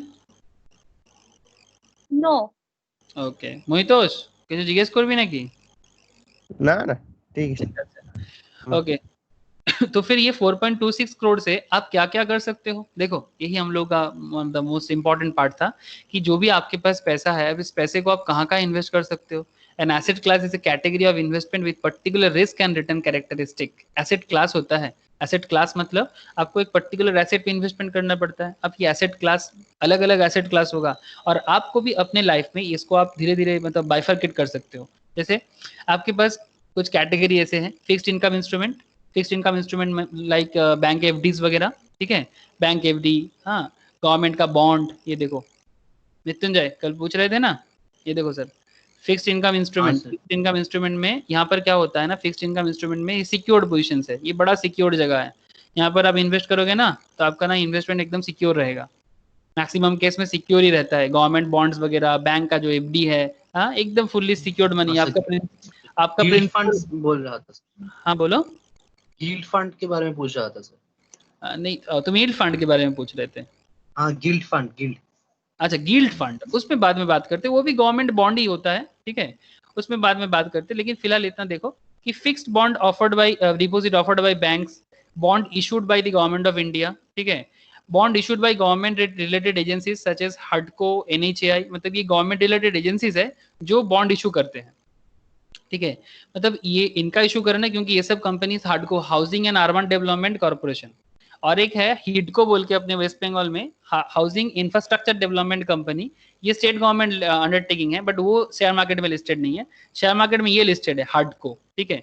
NHI, national highway authority of India, ONGC भी है, और भी बहुत सारे हैं जो गवर्नमेंट रिलेटेड एजेंसीज है, वो मार्केट में बॉन्ड इशू करते हैं। और बॉन्ड इशू करने के पीछे का उनका सिंपल सा तरीका है, गवर्नमेंट के पास जब भी कोई प्रोजेक्ट आता है ना, जैसे आरबीआई का भी बॉन्ड होता है, bond issued bye corporates, private companies भी बॉन्ड इशू करते हैं। प्राइवेट कंपनीज जब बॉन्ड इशू करते हैं, बेसिकली कंपनीज को वो थोड़ा सा लिटिल बिट लेस, मतलब लिटिल बिट रिस्क होता है उसमें, क्योंकि प्राइवेट लेवल पे अगर हो जाए तो, अगर गवर्नमेंट कॉर्पोरेशन है तो नो प्रॉब्लम, प्राइवेट कॉर्पोरेशन में थोड़ा बहुत रिस्क है, थोड़ा बहुत, नॉट लाइक इक्विटी बट थोड़ा बहुत रिस्क है। लेकिन गवर्नमेंट बॉन्ड वगैरह जो होते हैं, इस पे एक चीज होता है, गवर्नमेंट के पास पैसा नहीं होता है, तो गवर्नमेंट क्या करते हैं, एकदम सिंपल तरीका अपनाते हैं फाइनेंस का, पब्लिक को बोलते हैं कि भाई आप पैसा दो, आफ्टर 5 इयर्स जब भी मेरा काम खत्म हो जाएगा, फिर जैसे कि एनएचएआई का बात करें, अगर नेशनल हाईवे अथॉरिटी का सिंपल सा तरीका है, हाईवे अथॉरिटी को बोलते हैं कि भाई तुम रोड बनाने के लिए बॉन्ड इशू करो, फिर पब्लिक के पास बॉन्ड इशू कर दिया गवर्नमेंट ने एनएचएआई के थ्रू से, पब्लिक ने पैसा दिया, आजकल मैक्सिमम म्यूचुअल फंड के थ्रू से चले जाते हैं, जैसे ही, और सिक्योर्ड होता है 9%, 10%, 11%, मोर देन बैंक्स मिलते हैं। बैंक जितना एफडी देते हैं उससे थोड़ा ज्यादा मिलेगा, तभी तो लोग बैंक छोड़ के इस तरह का बॉन्ड में परचेस करेगा। फिर क्या करेगा, जैसे ही इनका रोड बन जाएगा, रोड बनने के बाद रोड से जो इनकम होगा, टोल टैक्स वगैरह से जो भी इनकम हो जाएगा, उसी इनकम से ये लोग क्या करेगा, उनका पैसा जो वापस है 5 ईयर्स बाद उसको रेमिट कर देगा। तो ये होता है गवर्नमेंट का बॉन्ड से अपना प्रोजेक्ट को रन कराना, और पब्लिक का जो एक सेफ सिक्योर्ड पोजीशंस देना कि भाई अपना इन्वेस्टमेंट करके अपना जो कैपिटल है उसको ग्रो करो। तो ये है नॉर्मल हमारा फिक्स्ड डिपॉजिट्स का अलग अलग एरिया, ठीक है। एज ऑफ 2014 का एक डेटा है जिसपे टिपिकल फिक्स्ड इनकम इंस्ट्रूमेंट का जो रिटर्न है 8% से 11% के अंदर होता है, टिपिकल 8 से 11%, इतना ही रिटर्न दे सकता है। इक्विटी का जो अगर बात करें, ये तो बहुत ही इंटरेस्टिंग है, इसी में हम लोग का जो मेन क्लास का चर्चा है, आगे आगे इसी में चर्चा होगा इक्विटी। अब लोगों को पता है कि इंडिया में, बहुत लोगों को पता है, यहाँ पर सबको पता है, BSc and NSE, national stock exchange, Bombay stock exchange, ये दोनों स्टॉक एक्सचेंज इंडिया में स्टॉक मार्केट को ऑपरेट करते हैं। और अगर हम लोग इक्विटी का रेट देखें in India, Indian equities have generated return close to 14% to 15% CAGR। CAGR मतलब कंपाउंडेड एनुअल ग्रोथ रेट, ठीक है, over the past 15 years, average ही है, किसी किसी कंपनी का इससे ज्यादा भी मिल जाता है। Investing in some of the best, we will get 20% yielding CAGR in the long term. Identifying such investment opportunities requires skills and hard work and patience। ऐसा इन्वेस्टमेंट अपॉर्चुनिटीज के लिए आपके पास क्या होना चाहिए, स्किल होना चाहिए, आपके पास हार्डवर्क होना चाहिए, उसी के लिए तो हम लोग क्लास में ज्वाइन किए, आपके पास पेशेंस भी होना चाहिए, ठीक है। अगर अच्छा रिटर्न पाना है पेशेंस बहुत इंपॉर्टेंट है। कोई कुछ कहना चाहते हो क्या? किसी को कुछ क्वेश्चन है? हाँ बोलो। हाँ वो लास्ट वो एचजीबी इन्वेस्ट किया ना था ना एक साल पहले गोल्ड बॉन्ड में। किसमें? एचजीबी सेवरल गोल्ड बॉन्ड। अच्छा हाँ हाँ हाँ। हाँ उसका 2.5% फिक्स था, उसका वो इंटरेस्ट दे दिया मुझे। अच्छा तो 2 शेयर्स था मेरा, 2.5 करके 100 रुपीज वो डायरेक्टली बैंक पे ट्रांसफर कर दिया। और करेंटली वो बॉन्ड का भी 15 to 18% रिटर्न चल रहा है 15 नॉर्मली। से 18% रिटर्न चल रहा है सोवरेन गोल्ड बॉन्ड पे। हाँ फिक्स था एक साल में। 2.5% जो ऑलरेडी मिल चुका है, और बाकी जो और वो फ्लोटेड है मतलब मार्केट गवर्नमेंट ने में जो बताया था floated है। 7.5 तक दे देगा। अच्छा, लेकिन फिक्स था 7.5 से भी ज्यादा चल रहा हाँ है। अभी 15 में डबल चल गया। हाँ, इसलिए क्यों, इसमें एक सिंपल सा लॉजिक है, क्योंकि इक्विटी हाँ। सेक्टर्स में अभी लोग पैसा नहीं डाल रहे हैं। सब कोई थोड़ा सेफ एंड सिक्योर पोजीशंस पे पैसा देना पसंद कर रहे हैं, है ना। और इसीलिए सोवरेन गोल्ड बॉन्ड जैसे फंड में ज्यादा पैसा गया है, ठीक है। और इसीलिए उसका जो मार्केट में डिमांड बढ़ा है, तो जो 7.5 या 8% का एक मतलब प्रोजेक्शन था, क्योंकि करंट मार्केट सिचुएशंस में लोग मैक्सिमम लोग रिस्की पोजीशंस लेना नहीं चाहता, वो थोड़ा सेफ एंड सिक्योर पोजीशंस लेना चाहते हैं इन्वेस्टमेंट में, क्योंकि मार्केट थोड़ा क्रैश के तरफ ज्यादा है, ठीक है। मार्केट में क्रैश ज्यादा है, इसलिए मार्केट में नहीं आए। आप लोग एक चीज गौर करना, कभी भी जब जब देखना शेयर मार्केट नीचे आता है, तब तब लोग गोल्ड में ज्यादा इन्वेस्ट करते हैं। और जब गोल्ड में ज्यादा इन्वेस्ट करते हैं, मतलब जब शेयर मार्केट में ज्यादा इन्वेस्ट करते हैं, तब गोल्ड में इन्वेस्टमेंट कम हो जाते हैं। इसलिए ये है ना ना, हाँ बोलो। सॉरी 21%, 21.4%। अच्छा, और ज्यादा हो रहा है, तो वेरी गुड। हाँ बहुत अच्छा, मतलब ये बहुत अच्छा अपॉर्चुनिटी मिला। तो ये है रिक्वायर्ड स्किल। तो बेसिकली इक्विटी, अच्छा इक्विटी ढूंढने के लिए हम लोगों का मेन क्लास का फोकस है, वो बाद में बात करते हैं, लेकिन आपके पास स्किल, हार्डवर्क एंड पेशेंस बहुत इंपॉर्टेंट है। Okay, you may also be interested to know that returns generated over a long-term period above 365 days, also called long-term capital gain, are completely exempted from personal income tax. ये income tax का एक particular point है, last में चर्चा करेंगे end of this, आज नहीं, मतलब जब ये सब्जेक्ट का लास्ट में जाके पहुंचेंगे तब बात करेंगे कि टैक्सेशन का क्या इफेक्ट होता है हमारा इनकम के साथ। इनकम टैक्स का पार्ट है, जो लोग इनकम टैक्स पढ़ते हो उनको अच्छे से पता है। ये एक सेक्टर से रियल एस्टेट, रियल एस्टेट में भी इन्वेस्टमेंट कर सकते हैं, लेकिन रियल एस्टेट का एक पर्टिकुलर एक प्रॉब्लम है। रियल एस्टेट में किसी को भी इन्वेस्टमेंट करने के लिए you need a huge amount of money, हर कोई इस इनकम में नहीं आ सकता, है ना। अब रियल एस्टेट में रेंटल इनकम भी कमा सकते हो और कैपिटल एप्रिसिएशन भी हो सकता है। रिसेंटली ये जो आत्मनिर्भर भारत में इस तरह का सेक्टर्स के लिए भी गवर्नमेंट ने अच्छा अच्छा प्रोजेक्ट लेके आया है। मैं आपको दिखाऊंगा कि किस तरह से रियल एस्टेट को भी रेरा एक्ट के थ्रू से वो क्या रिवाइव कराना चाहता है, उसमें भी हम लोग उसमें डिस्कशंस करेंगे। तो मेनली मैं आत्मनिर्भर भारत में बार बार इसलिए फोकस करना चाहता हूँ, अभी तक गया नहीं। मेरा मेन रीजन यही है कि जो भी हम लोग मार्केट में देखेंगे उस पर गवर्नमेंट का क्या पॉलिसी है। और ये एक देखो कॉमोडिटी एंड बुलियन, ठीक है, ये तो मतलब पूरा मार्केट का, मतलब मार्केट का बेस है ये मार्केट भी एक मार्केट है, कॉमोडिटी मार्केट, जिसमें आपका बुलियंस वगैरह आ जाता है, मसाला वगैरह आ जाता है, ठीक है, इंडियन स्पाइसेस, ठीक है। Investment in gold and silver are considered on the most popular investment avenues, gold and silver over long term period. इसका अगर हम लोग लास्ट 20 ईयर्स का अप्रोक्सीमेट CAGR देखे तो करीब करीब 8% का CAGR है, 8% का। और मोटा मोटी आप देख सकते हो यहाँ पर। तो एक चीज यहाँ पर हम लोग को समझ में आ रहा है कि हम लोग कहाँ कहाँ इन्वेस्टमेंट कर सकते हैं। एक हमारे पास फिक्स्ड इनकम एवेन्यूज है, जिसमें मैक्सिमम लोग यही वाला रोड फॉलो करते हैं। दूसरा है इक्विटी, जिसमें सबसे ज्यादा कुछ हो सकता है, लेकिन सबसे ज्यादा जा भी सकता है अगर प्रॉपरली नहीं किया जाए तो। थर्ड एरिया है रियल एस्टेट, ये बहुत ही अच्छा होता है किसी किसी के लिए, लेकिन अगर उसके पास अच्छा पैसा नहीं है, अच्छा फंडिंग नहीं है, बिकॉज 1-2 करोड़ मिनिमम तो चाहिए होता है, उससे भी ज्यादा कम में तो काम बनेगा ही नहीं। तो इन्वेस्टमेंट अमाउंट बहुत हाई है, हर एक का बस का बात नहीं है रियल एस्टेट। लेकिन this is also Avenue, like John Abraham, like कुछ फेमस बॉलीवुड सेलिब्रिटीज ये रियल एस्टेट में इन्वेस्ट करना ज्यादा पसंद करते हैं कॉम्पिटिटिव इक्विटी मार्केट। आपको पता होगा विवेक ओबेरॉय जो है, विवेक ओबेरॉय मार्केट में उनका बहुत बड़ा रियल एस्टेट प्रोजेक्ट चलता है। विवेक ओबेरॉय भी बहुत फेमस एक्टर है। तो इस तरह से कोई है जो, जैसे अगर अमिताभ बच्चन का बात करें तो वो इक्विटी मार्केट में बड़ा सातिर खिलाड़ी है, ठीक है। अमिताभ बच्चन साहब का अगर आप पोर्टफोलियो कभी आपको मिलेगा ना, तो आप देखोगे तो चौंक जाओगे, वो इतना अच्छा फाइनेंस और शेयर मार्केट को समझते हैं। इतना बड़ा फेमस कलाकार है, लेकिन क्या शेयर मार्केट में नॉलेज है। और लास्ट पॉइंट जो था कमोडिटी एंड बुलियन, इस पे बहुत आगे चर्चा होगा कमोडिटी एंड बुलियन पे, बट फिलहाल इतना जान लो गोल्ड, सिल्वर, मसाला, ये सब में भी आप इन्वेस्ट कर सकते हो। जरूरी नहीं कि आप गोल्ड परचेस करके घर लाओ वही इन्वेस्टमेंट, आप वर्चुअल लेवल पे भी इन्वेस्टमेंट करते हो तो भी होगा MCX मल्टी कमोडिटी एक्सचेंज के थ्रू से। तो आप लोग बस मुझे इतना बता दो कि ये जो बेसिक्स जो कुछ पॉइंट्स था, क्या ये आप लोगों को क्लियर है? हाँ सर। ओके हाँ सर। ओके, तो फिर मैं अभी थोड़ा सा आत्मनिर्भर भारत के पास जाऊं, ठीक है?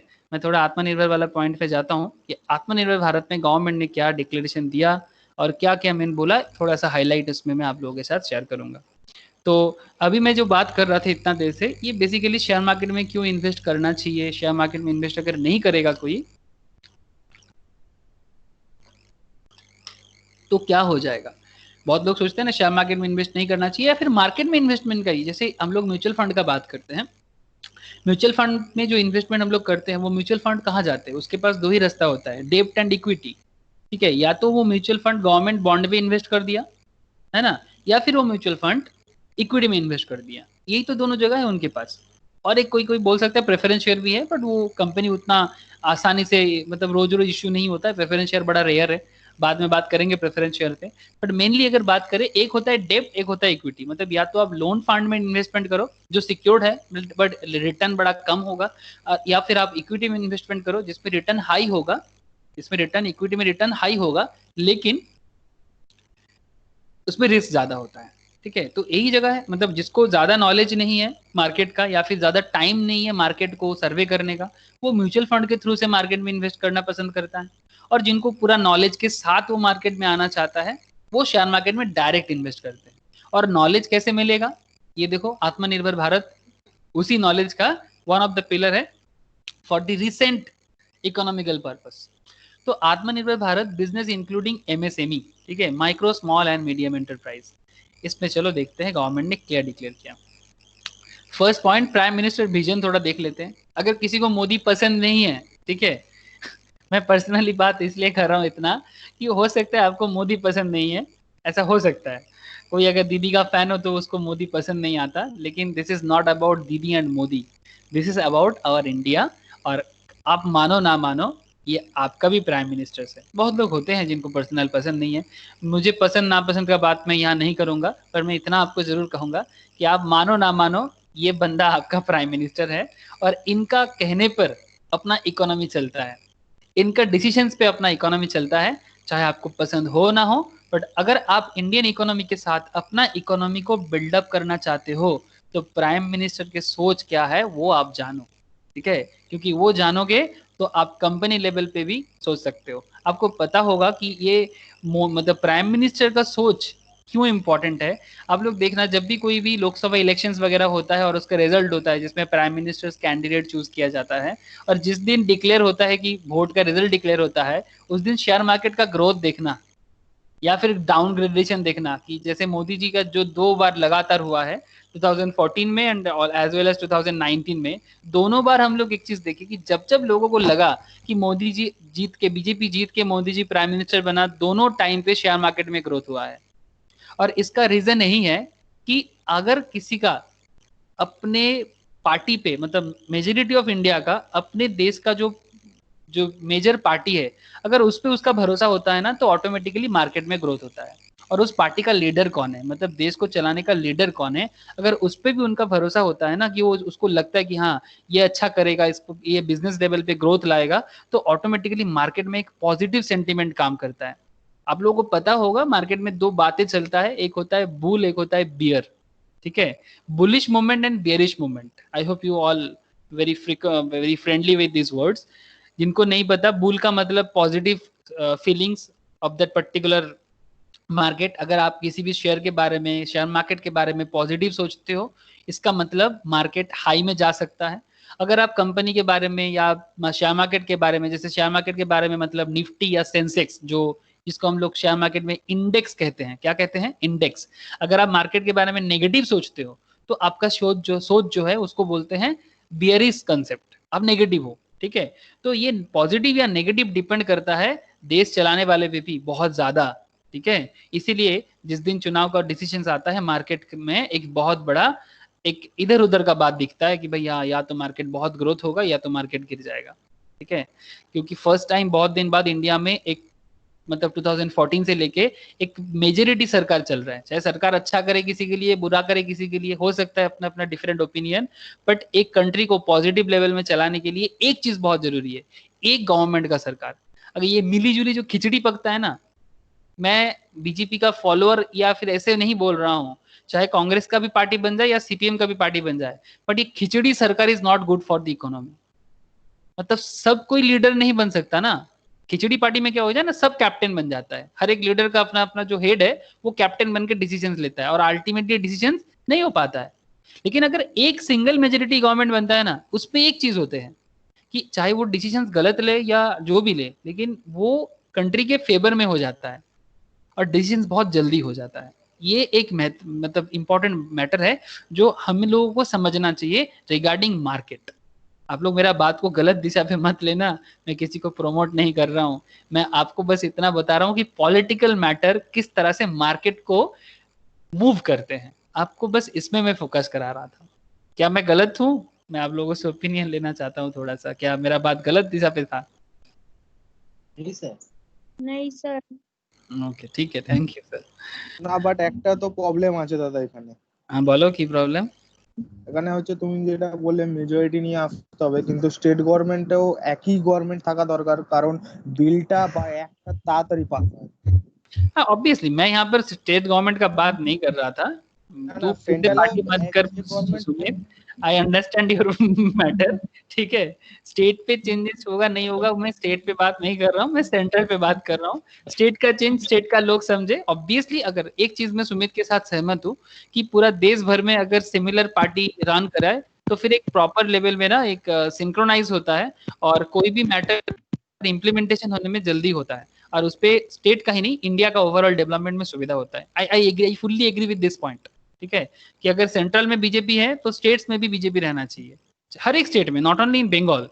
ये कंट्री के लिए अच्छा है, चाहे आप उसको 5 साल रखो, मेरा एकदम पर्सनल मानना है। अब 5 इयर्स उसको रखो, उसके बाद फिर दूसरा पार्टी को लाओ, क्योंकि इंडिया में एक प्रॉब्लम क्या है ना, किसी को भी ना सर पे मत उठाओ, जिसको सर पे उठाओगे वो तुम्हें खा लेगा।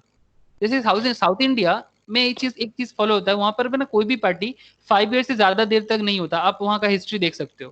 लेकिन वेस्ट बंगाल में तो 34 ईयर सीपीएम रह गया और ऑलरेडी दीदी का 10 साल चला गया है ना, अब पता नहीं दीदी और कितना दिन रहेंगे। लेकिन ये एक खराबी है। नॉर्थ इंडिया में अगर आप देखो तो कांग्रेस का सरकार मतलब 47 के बाद हमेशा नॉर्थ में रहा है, ठीक है। तो ये हाल ही में कुछ चेंजेस आया है, लेकिन ये चीज मतलब साउथ में दिखता है, साउथ में गवर्नमेंट चेंज होता है और गवर्नमेंट चेंज होने में ना ऑटोमेटिकली ना वो लोग हमारे लिए काम करता है, बिजनेस पे भी तरक्की होता है। केरलाते तो चेंज হয়নি। केरल पे क्यों नहीं चेंज हुआ? तू नया है। केरल पे पहले सीपीएम का गवर्नमेंट होता था, फिर कांग्रेस का गवर्नमेंट आया है। क्या बोला? कौन बोला? कांग्रेस नहीं, सीपीएम मेरी गवर्नमेंट है, कांग्रेस नहीं। केरल में चेंजेस होता है, तो हिस्ट्री पहले देख ले ठीक से, चेंजेस हुआ है केरल में।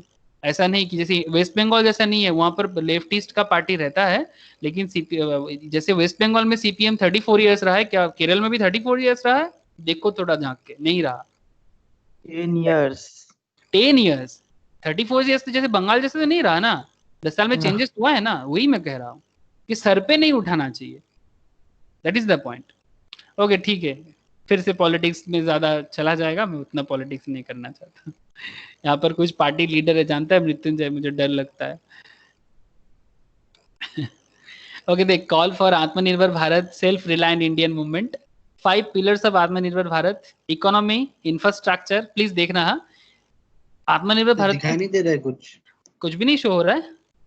मेरा डिस्टर्ब हो रहा है शायद, आपका आवाज भी नहीं आ रहा था।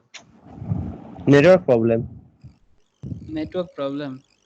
हाँ सर, अब ठीक है, अब ठीक है सर। दिख रहा है अभी? हाँ, मुझे बुला रहे थे सर, कुछ बोल रहे थे। नहीं ठीक है, कोई बात नहीं, छोड़ो, ऐसा कुछ पूरा नहीं। लाइन कट गया सर। ठीक है, अभी दिख रहा है ना? हाँ सर, अभी ठीक है। ओके देखो, 5 पिलर्स पे थोड़ा ध्यान दो। क्या इकोनॉमी में क्या क्या पिलर्स लाया गवर्नमेंट ने? एक इकोनॉमी, एक infrastructure, another is system, vibrant demography. Vibrant demography मतलब पॉपुलेशन पे ध्यान दिया जा रहा है, एंड डिमांड, क्योंकि हमारा जो डेमोग्राफी है इंडिया का काफी वाइब्रेंट है, मतलब डिफरेंट काइंड ऑफ डेमोग्राफी है, अलग अलग जगह का लोग, अलग अलग लैंग्वेज। हम लोग यहाँ पर क्लास में बैठ के चर्चा कर लेते हैं, दो चार बातें कर लेते हैं, लेकिन इंडिया को रन करना इतना आसान नहीं है। साउथ का लोग हिंदी बोलना नहीं चाहता, हमारा यहाँ का लोग साउथ का लैंग्वेज नहीं समझते, ठीक है। ईस्टर्न पार्ट में कुछ लोग बंगालीज बोलते हैं, नॉर्थ ईस्ट का तो अलग अलग जगह में अलग अलग लैंग्वेज। यहाँ ज्योति है नॉर्थ ईस्ट से। हाँ ज्योति, आपके वहां पर तो मतलब नागालैंड के अंदर ही करीब करीब 15 से 20 टाइप्स ऑफ लैंग्वेज चलता है। एम आई राइट ज्योति? हाँ मतलब नागालैंड में मैं इतना सुना हूँ कि 15 किलोमीटर छोड़ छोड़ के एक दूसरे का लैंग्वेज अंडरस्टैंड नहीं हो पाता। नहीं, बहुत सारा ट्राइब है ना, तो अलग अलग ट्राइब का अलग अलग लैंग्वेज। देखा, समझ में आ रहा है? तो जस्ट इमेजिन कि मैं यही कहने का कोशिश कर रहा हूँ कि वाइब्रेंट का मतलब वही है ना, मतलब इतना ज्यादा डिफरेंशिएशन है कि इतना ज्यादा डेमोग्राफी को एक साथ एक यूनाइटेड इंडिया बनाना, उसके लिए बहुत मेहनत लगता है। तो इतना इजी नहीं है। हम लोग गवर्नमेंट पे सवाल उठाते हैं, चाहे मोदी हो या ममता दीदी। हाँ, कि हम लोग घर पे बैठ बोलते ना, ये ममता दीदी ने अच्छा नहीं किया, वो अच्छा नहीं किया। भाई कभी कोशिश करो उसके जगह पे जाके कुछ करने का, तब आपको और अच्छा समझ में आएगा। ऐसे वो सही गलत करते हैं, लेकिन it's not an easy task. इतना मैं समझता हूँ, कर नहीं पाता, but seriously I can understand. Special economic and comprehensive package 20 lakh crore दिया है सर इंडियन इकोनॉमी को बूस्ट करने के लिए। अगर आप देखोगी तो ये 10% ऑफ इंडिया जीडीपी। और आप लोगों में कुछ दिन पहले ही दिखा रहा था, मैं अभी भी आपको दिखा सकता हूँ इंडिया का जीडीपी का सिचुएशन, इंडियन इकोनॉमी।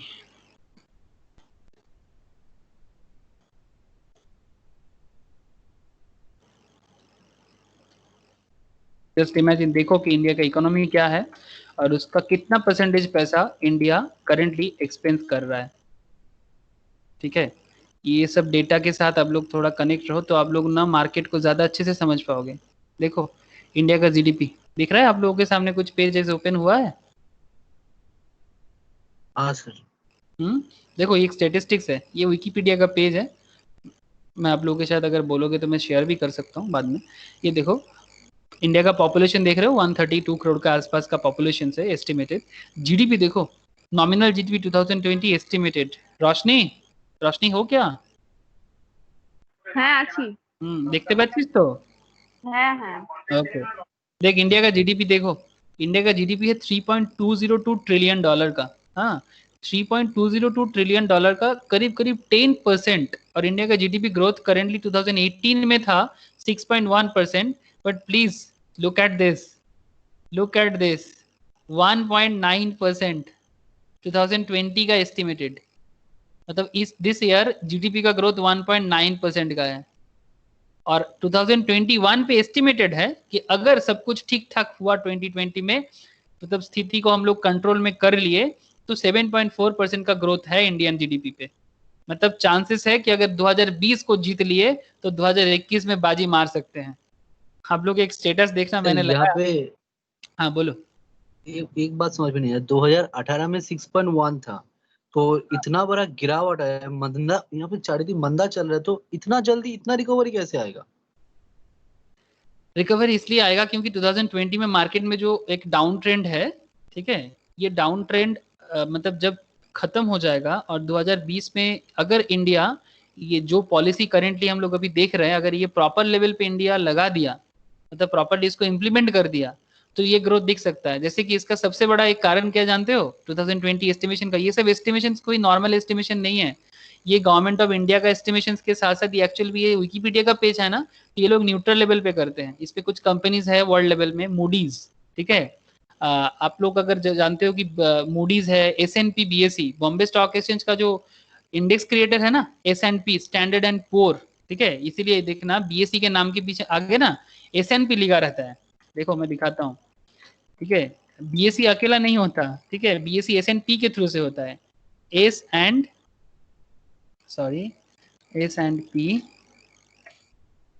BSE, ये देखो S&P BSE सेंसेक्स, देखो लिखा है, यही लिखा हुआ है S&P BSE सेंसेक्स, ये लिखा हुआ था अभी, है ना। तो ये S&P BSE इसलिए लिखा होता है क्योंकि S&P उसको बिल्डअप करते हैं, स्टैंडर्ड एंड पुअर कंपनी ये BSE सेंसेक्स को बिल्डअप करते हैं। ये देखो आपको यहाँ पर दिखेगा, बॉम्बे स्टॉक एक्सचेंज सेंसेक्स, यहाँ पे स्टैंडर्ड पुअर के बारे में बोला नहीं क्या? अच्छा, डायरेक्ट नहीं बोला, वहाँ पर लिखे थे तो दिखा रहा था। जो भी हो, आप लोग समझ रहे हो बात मेरा, कि एस.एन.पी. बीएसई जैसे कंपनी, एस.एन.पी. जैसे कंपनी, मूडीज जैसे कंपनी, ये सब मेनली एस्टिमेशन करते हैं। अब जैसे कि मृत्युंजय का सवाल था कि सर 2021 में एस्टिमेटेड 7.4% इतना अचानक कैसे बढ़ सकता है?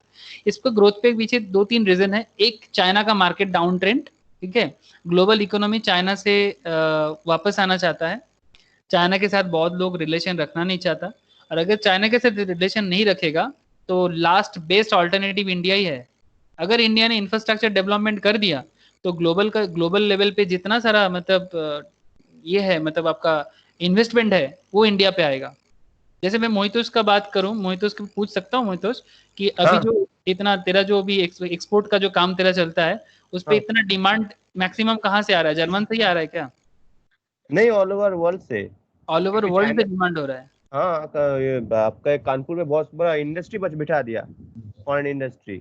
अच्छा वो लेदर, फिनिशिंग लेदर, आपका बैग, लेदर बेल्ट, जूता, ये सब का। अच्छा क्योंकि चाइना में पूरा बंद हो गया। अभी अच्छा। जो जर्मनी के लोगों का, जर्मनी हो या अमेरिकन लोगों का जो इंडस्ट्री था चाइना में, हाँ वो तो कहीं भी शिफ्ट करना होगा, वो पूरा अच्छा आ गया कानपुर में।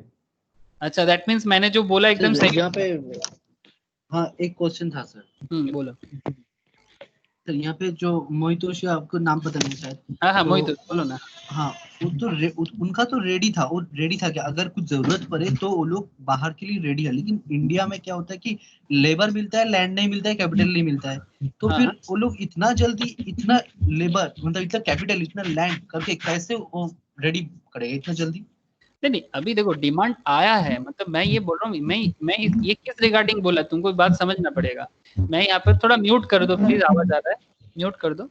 मैंने इस रिगार्डिंग बोला कि 2020 में एस्टिमेशन जो है 7.4% का, ये एस्टिमेशन ये ग्रोथ के ऊपर फ्यूचर देख के किया जा रहा है कि अगर जैसे कि चाइना में जो इन्वेस्टमेंट गया था, चाइना में जो इतना मैन्युफैक्चरिंग हब था, जैसे कि मोहितोष ने भी बताया कि कानपुर में एक बहुत बड़ा फॉरेन मैन्युफैक्चरिंग हब बनाया गया है, और मोहितोष लोग जो इंडस्ट्री में बिलोंग करते हैं वो मतलब उनका मेनली फॉरेन में जाते हैं, तो कोई ना कोई और बड़ा कंपनीज है जिनके थ्रू से जाते हैं।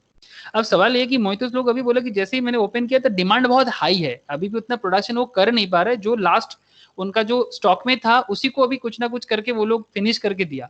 यहाँ सवाल ये है कि मैं ये नहीं बोल रहा हूँ कि वो लोग मार्केट में दे दिया तो एकदम अचानक से इकोनॉमी बिल्डअप हो गया, नॉट लाइक दैट।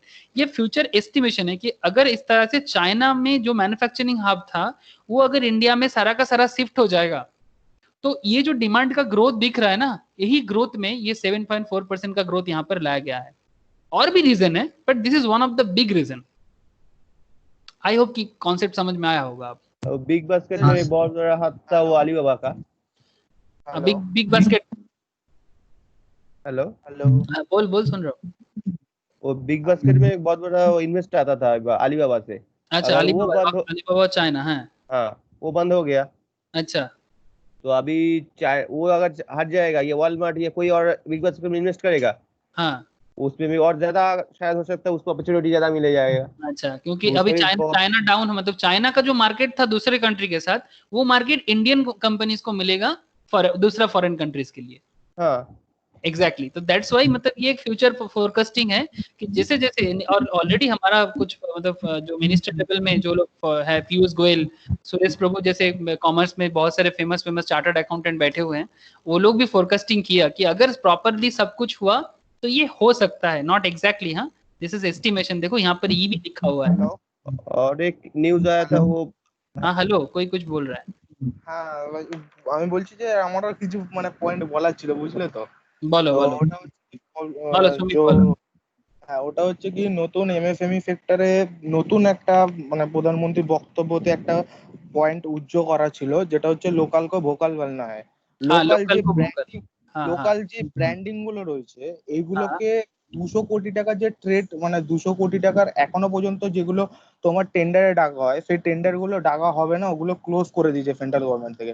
हाँ ঠিক हाँ আছে, हाँ ওই লোকাল যে ম্যানুফ্যাকচারিং কোম্পানি গুলো রয়েছে তাদেরকে চান্স দেওয়া হবে, ফার্স্ট एग्जैक्टली पॉइंट। सुमित, मैं उस पे बात करूंगा, अभी मैं उस पे बात करूंगा। तो जिस पे बात कर रहा है कि जो फॉरेन टेंडर आता था वो फॉरेन टेंडर नहीं दिया जाएगा, ठीक है, वो लोकल कंपनी उसको करे, मतलब फॉरेन कंपनी जाके इंडिया में नहीं करेगा, लेकिन इंडियन कंपनी उसमें इन्वेस्ट करेगा।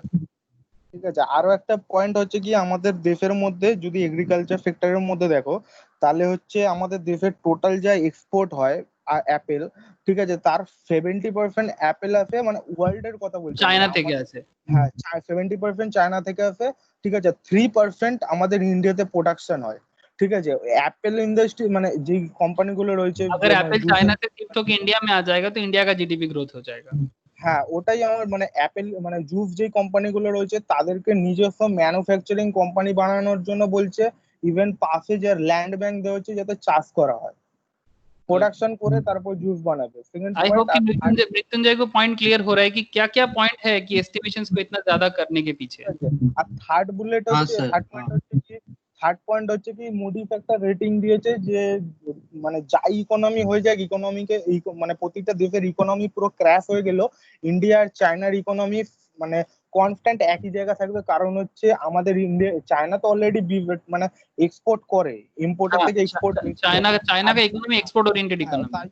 তাই জন্য ওদের ইকোনমিটা ঠিক থাকবে, সিচুয়েশন মানে আন্ডার কন্ট্রোল। বাট আমাদের ইন্ডিয়াতে কিন্তু এগ্রিকালচারটা বেশি হয়, इंडिया এগ্রিকালচারের। एग्रीकल्चरल बेस्ड, उसके साथ साथ एक्सपोर्ट भी आ जाएगा तो इंडिया इकोनॉमी बहुत अच्छा ग्रोथ दिखेगा। ঠিক আছে।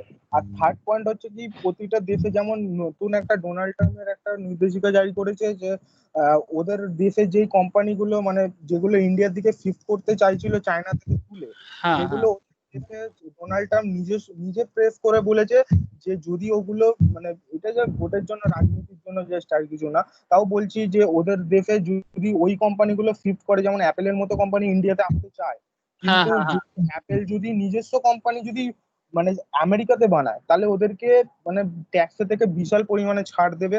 তাই জন্য কোম্পানিগুলো আসতে চাইছে না।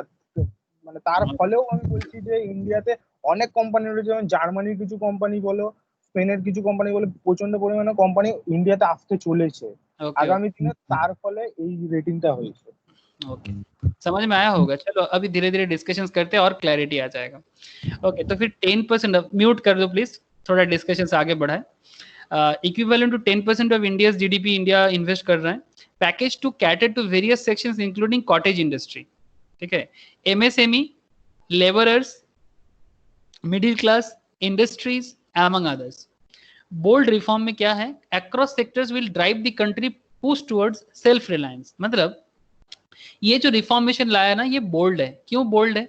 क्योंकि करंटली इंडिया का जो मैक्सिमम यूथ है ये मेनली जॉब डिपेंडेंट है, बट गवर्नमेंट चाहता है कि इतना ज्यादा यूथ जॉब डिपेंडेंट ना हो, वो बिजनेस डिपेंडेंट हो, सेल्फ रिलायंस हो। मतलब वो जॉब से ज्यादा अपने बिजनेस पे ज्यादा फोकस करे, अपने प्रोफेशन पे ज्यादा फोकस करे। लाइक अगर आप लोग चार्टर्ड बनते हो, सीएस बनते हो, सीएमए बनते हो, शेयर मार्केट प्रोफेशनल्स बनते हो, तो please build your own service. Even government को जो करंट जो डेटा है मैं अभी आपको दिखाऊंगा कि गवर्नमेंट सर्विस के लिए भी लोन प्रोवाइड करने के लिए रेडी है। Okay, it is time to become vocal. जो भी अभी सुमित बोल रहा था, it is time to become vocal for our local products and make them global. ठीक है, this is the point, vocal for our local products and make them global. Even Indian government already defence के लिए भी काम करना चालू कर दिया कि वो डिफेंस के थ्रू से जो इंडियन गवर्नमेंट के पास जो बाहर से सामान आता था ना, तो गवर्नमेंट चाहता है कि इंडिया में आर्म्स एंड एमुनिशंस बने और वो दूसरा कंट्री को बेचे। लाइक अफ्रीकन नेशंस है, साउथ अमेरिकन नेशंस है, बांग्लादेश या फिर ऐसा भी म्यांमार जैसे नेशंस है जो इंडिया से नीचे है, मतलब थोड़ा बहुत इकोनॉमी में श्रीलंका जैसा है, तो वो उनको भी बेच पाए। जैसे कि चाइना हम लोगों को मतलब पाकिस्तान को बेचता है ना, सिमिलरली इंडिया ऐसा रेडी करके, ऐसा नहीं कि रशिया से परचेस कर ले, ऐसा नहीं कि अमेरिका से परचेस कर ले, फ्रांस से परचेस कर ले, इंडिया चाहता है कि अपना चीज फॉरेन में जाके बेचे।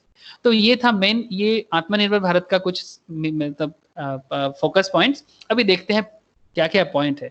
प्रधानमंत्री गरीब कल्याण पैकेज में क्या है? गरीब कल्याण पैकेज में शेयर मार्केट में अच्छा तो कुछ नहीं होने वाला, क्योंकि गरीब कल्याण पैकेज के साथ शेयर मार्केट का डायरेक्ट लेना देना नहीं है। लेकिन अगर आप इतना देख लो कि गवर्नमेंट का जो अर्निंग है, वो अर्निंग का कितना परसेंटेज इनकम वो सोसाइटल डेवलपमेंट में खर्चा करता है, तो आपको एक कैलकुलेशन मिलेगा। तो फिर वो बिजनेस लेवल में क्या इन्वेस्टमेंट कर सकता है। तो आप लोग यहाँ पर देख सकते हो 1.70 lakh crore relief package under प्रधानमंत्री गरीब Kalyan Yojana for the poor to help them fight the battle against corona virus. Insurance cover दे रहा है 50 लाख पर हेल्थ वर्कर। जो लोग हेल्थ सेक्टर्स में काम करते हैं उनको 50 लाख पर हेल्थ वर्कर का कवरेज है। देखो सर, ये डेटा है, रियल डेटा है। हकीकत में कितना होगा कितना नहीं होगा, this is a subject to discussions, subject to our honesty of the lower level worker, but this is government data. 80 crore poor people given benefit of 5 kg wheat of rice per person for next 3 months. मतलब ये सब government का खर्चा है. मैं बार बार क्यों बोल रहा हूँ, गवर्नमेंट का खर्चा अगर आप समझोगे तो आप गवर्नमेंट का इन्वेस्टमेंट लेवल को समझ सकते हो. मतलब गवर्नमेंट अभी इतना खर्चा करेगा क्योंकि अभी गवर्नमेंट का वार काइंड ऑफ सिचुएशन है, और वार काइंड ऑफ सिचुएशन से गवर्नमेंट कैसे लड़ाई कर रहा है, इससे आपको ये तो पता चलेगा ना कि इकोनॉमी का इसमें बेनिफिट इस तरह से तो डायरेक्ट नहीं होगा, बट इसमें इनडायरेक्ट बेनिफिट होगा बाद में. लेकिन करंट ये गवर्नमेंट के लिए एक्सपेंस है. 1 kg pulses for each household for free every month for next 3 months. 20 crore women Jan Dhan account holders get 500 per month for next 3 months. Just imagine क्या क्या गवर्नमेंट दे रहा है. Gas cylinders free of cost provided to 8 crore poor families for the next 3 months. Increase MNRGA मतलब प्रधानमंत्री, sorry इसका full form है आपका MNREGA, national rural agreement employment guarantee act, है ना. Mahatma Gandhi national rural employment guarantee act. इसके थ्रू से एक कांग्रेस का प्रोजेक्ट था, इसलिए नाम महात्मा गांधी से आया है. उसी को बाद में ये गवर्नमेंट भी चलाते हैं. ₹202 day from ₹182 to benefit 13.62 crore families. ठीक है, मतलब ये वो जो 100 डे वर्क, एग्जैक्टली 100 दिनेर काज जिसको हम लोग कहते हैं, उसी का ये पॉइंट है. Ex gratia of ₹1,000 to 3 crore poor senior citizen, poor widows and poor दिव्यांग, इन लोगों के लिए खर्चा होगा. तो ये सब गवर्नमेंट का खर्चा है. तो जस्ट इमेजिन इकोनॉमी का सिचुएशन क्या है. प्लीज आप लोग इसको कैलकुलेट करो. এই 200 দিনের কাজে ঘাপলা থাকে, কাজ করার ऑब्वियसली घपला इज ऑलवेज देयर. मैं क्या बोला कि दीज ऑल आर डेटा.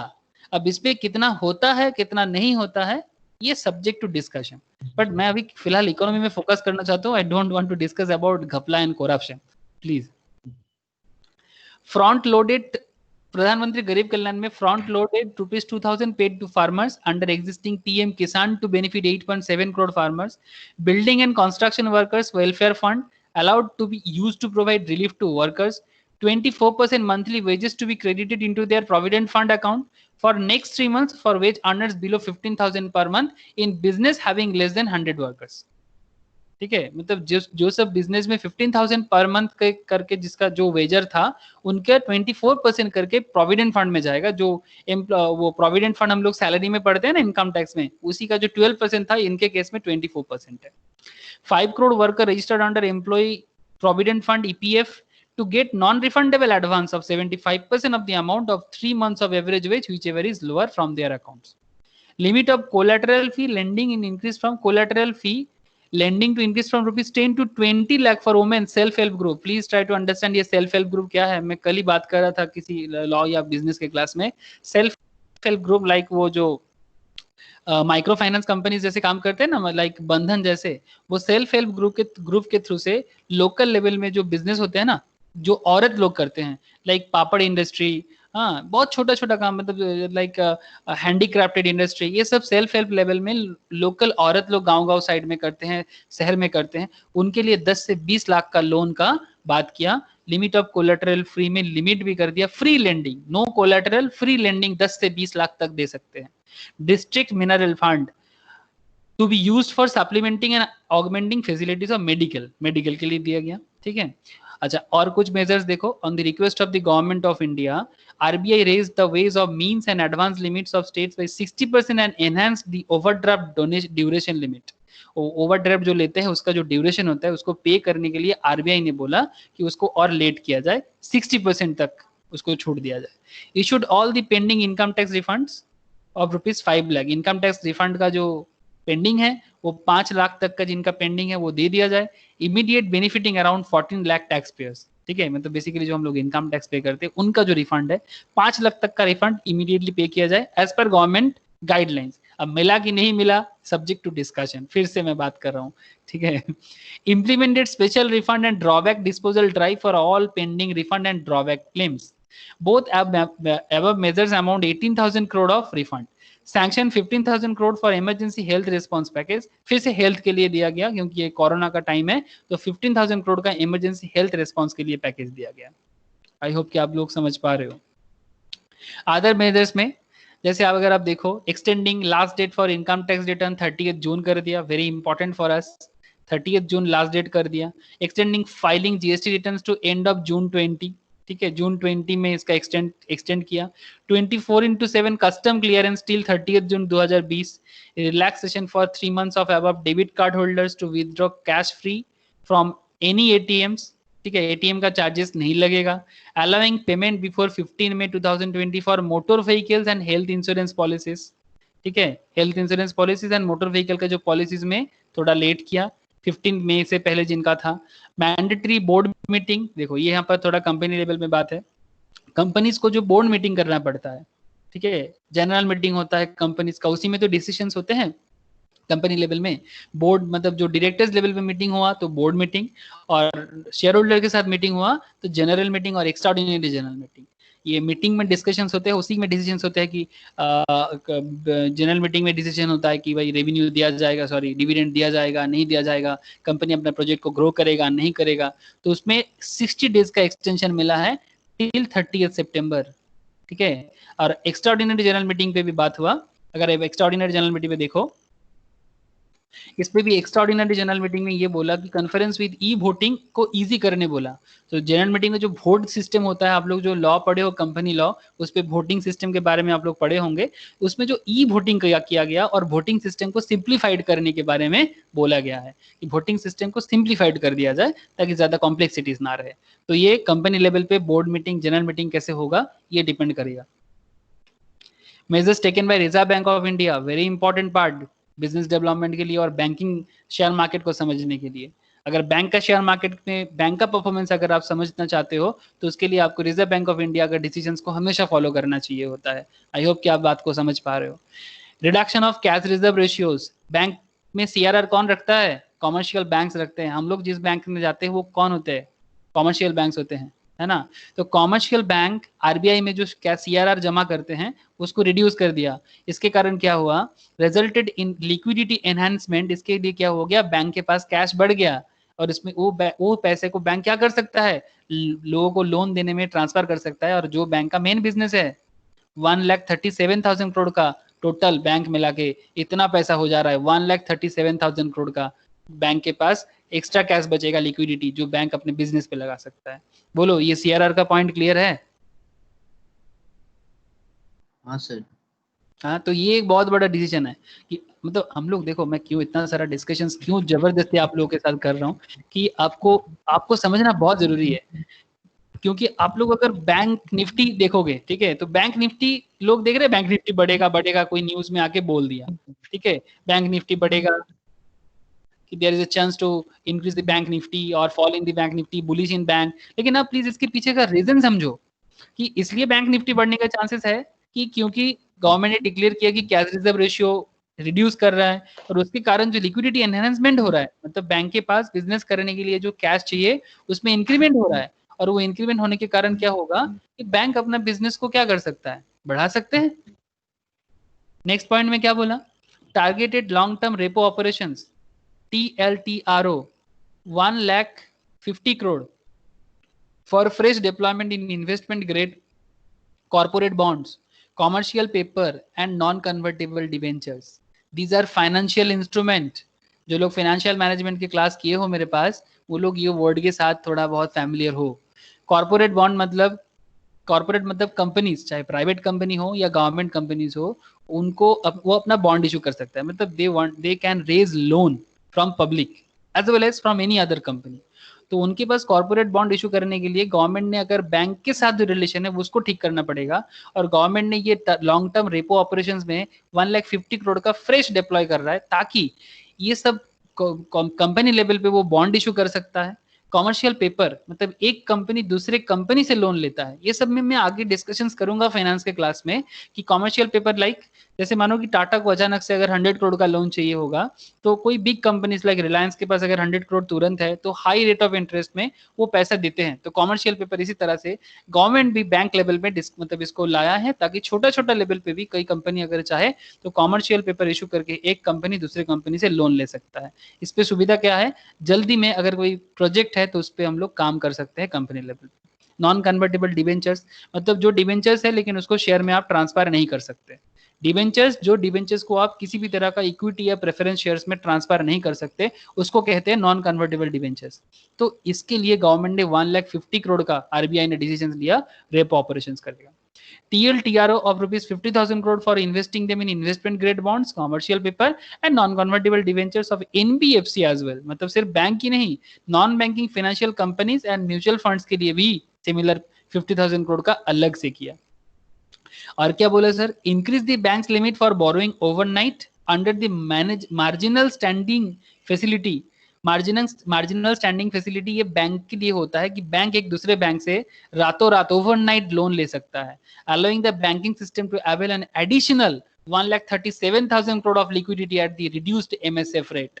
मतलब अगर मार्जिनल स्टैंडिंग फैसिलिटी एक बैंक को दूसरे बैंक से लेना है ना, जो एक बैंक दूसरे बैंक से बोरो करता है, उसके लिए ये जो ऊपर वाला 1,37,000 करोड़ था ना, वो लिक्विडिटी हो गया। तो ये लिक्विडिटी एक बैंक दूसरे बैंक से, जिसका अच्छा बिजनेस है, जिसका बिजनेस अच्छा है, वो दूसरा जिसका बिजनेस थोड़ा लो है उसको लोन दे सकता है। इसको बोलते हैं मार्जिनल स्टैंडिंग फैसिलिटी। तो बेसिकली ताकि बैंकिंग सिस्टम में ऑलवेज कैश अवेलेबल रहे, ठीक है, और बिजनेस स्मूथली रन करने के लिए, इकोनॉमी बूस्ट अप हो जाए, इसके लिए रिजर्व बैंक ऑफ इंडिया ने इस तरह का डिसीजन लिया है। आई होप कि ये वाला कॉन्सेप्ट कि आपको थोड़ा बहुत क्लियर है। आरबीआई ने और क्या लिया, announce of special refinance facilities to NABARD. NABARD मतलब national agricultural bank and rural development. Rural area में जो इंडस्ट्री बनता है, लाइक एग्रीकल्चरल लेवल पे, आपका एनिमल हस्बेंड्री, पोल्ट्री लेवल पे, ये सब के लिए NABARD. SIDBI, small industrial development bank of India, and the NHB, national housing bank, ठीक है, for the total amount of 50,000 crore at the policy repo rate. इतना पैसा ये लोग यूज कर सकता है डेवलपमेंट के लिए गांव साइड में। Announce the opening of special liquidity facilities of 50,000 crore for mutual funds to alleviate intensified liquidity pressures. देखो आप लोग एक चीज गौर कर सकते हो कि रिसेंटली म्यूचुअल फंड्स लेवल में, जैसे कि जब से लॉकडाउन ओपन हुआ थोड़ा बहुत अच्छा हुआ है, लेकिन फिर भी उतना भी अच्छा नहीं है। बहुत सारा फंड, जैसे कि आप लोगों को पता होगा, फ्रैंकलिन टेम्पटेशन को गवर्नमेंट ने फ्रीज कर दिया था जब लॉकडाउन हो रहा था, क्योंकि फंड का हालत इतना खराब हो रहा था। तो फ्रीज कर दिया मतलब वो वहां से कोई और फंड ना तो आ सकता है, जा सकता है, फ्रीज मतलब उसमें और कोई मतलब डाउनग्रेडेड ना दिख जाए, दैट्स वाई। तो ये special liquidity fund mutual funds companies को बचाने के लिए 50,000 करोड़ का अलग से अनाउंसमेंट किया गवर्नमेंट ने। तो ये सब छोटा छोटा पॉइंट आप लोगों को बहुत जानना जरूरी है। मोराटोरियम, मोराटोरियम मतलब वो लोन में छूट, ठीक है। Moratorium of 3 months on payment of instalments and payment of interest on working capital facilities in respect of all term loans. मतलब जिसका जो भी टर्म लोन है specially for the business purpose, उसको 3 महीना तक बिजनेस का जो वर्किंग कैपिटल का लोन लिया हुआ है, ये फाइनेंस का पार्ट है। फिर से आपने बिजनेस करने के लिए जो लोन लेते हो, जो बिजनेस पे आप डे टू डे वर्क में लगाओगे, उसको क्या कहते हैं, वर्किंग कैपिटल। हम लोग फाइनेंशियल मैनेजमेंट जो लोग किए हो वो पढ़े होंगे, और जो नहीं किए हो वो बाद में पढ़े होंगे। वर्किंग कैपिटल के लिए आपने जो लोन लिया, वो वर्किंग कैपिटल का जो इंटरेस्ट है उसका जो मॉरेटोरियम है अगला 3 महीने तक आपको छूट दिया है। मतलब बिजनेस में facilities, easing of working capital financing by reducing margins for loans by NBFC to commercial real estate sector. Additional time of 1 year has been given for extension of the date of commencement of commercial। मतलब NBFC जो commercial real estate sector को जो loans वगैरह देते हैं, उनके लिए extra 1 year का टाइम दिया for extension of the date for commencement of commercial operations. मतलब जिनका ऑपरेशंस में कुछ भी गड़बड़ हुआ, स्पेशली रियल एस्टेट सेक्टर में, वो 1 साल बाद भी अपना ऑपरेशन स्टार्ट कर सकता है, और तब जाके उसके बाद वो अपना NBFC से जो लोन वगैरह लिया था वो चुकता कर सकता है। मतलब ये रियल एस्टेट के लिए NBFC के साथ जो कनेक्शन है, NBFC लाइक आप लोग जानते होंगे HDFC housing development finance corporation, फिर आपका Muthoot finance, Manappuram gold loan, this kind of जो NBFC कंपनी से जो रियल एस्टेट के साथ काम करते हैं उनके लिए था। अच्छा बोलो, यहाँ तक जो भी बात हो रहा था आप लोगों को क्लियर हो रहा है? हाँ सर। हाँ, मतलब क्या बिजनेस सिनेरियो में हो रहा है, बात कुछ ज्यादा ही गहरा है। तो हम लोग जैसे सोचते हैं इतना आसान नहीं है, लग रहा है मुझे। मतलब मैं जितना समझता हूँ कि जितना इजी हम लोगों को लगता है कि इंडियन बिजनेस सिनेरियो, उतना इजी दिख रहा है क्या?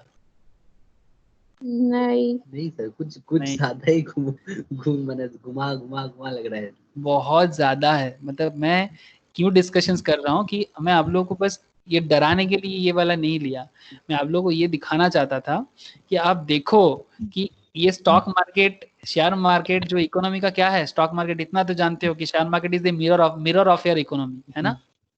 अपना इकोनॉमी कैसे चल रहा है इसको देखने के लिए एक आईना का जरूरत होता है, और वो आईना है शेयर मार्केट।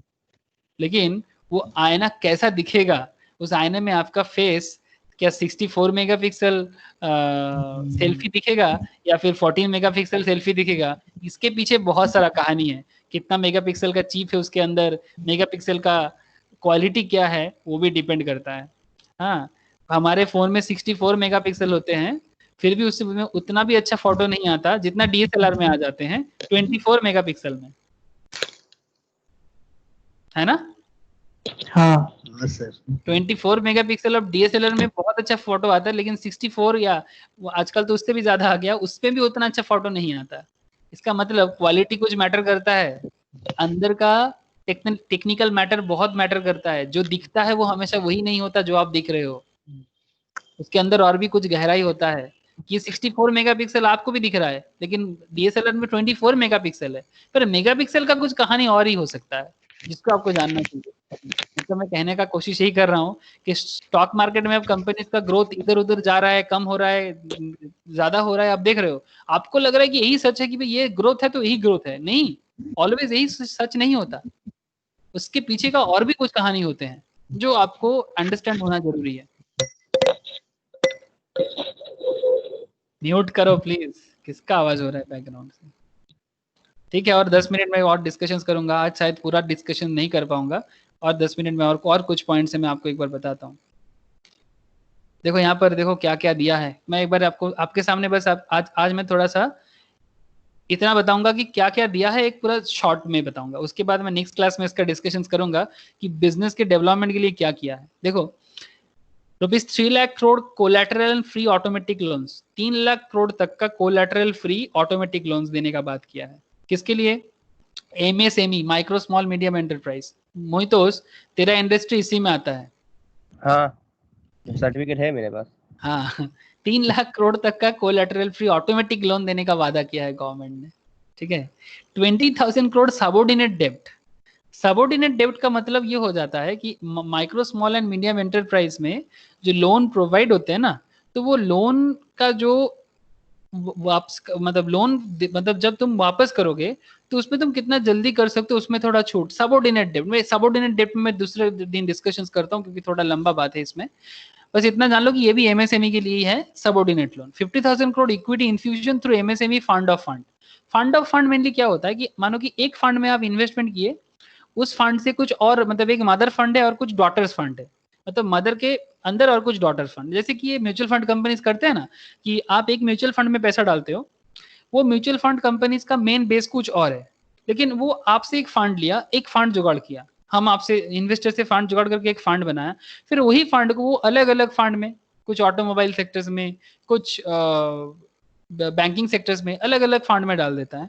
उसके थ्रू से वो एक इक्विटी इन्फ्यूजन करता है, इसी को बोलते हैं फंड ऑफ फंड।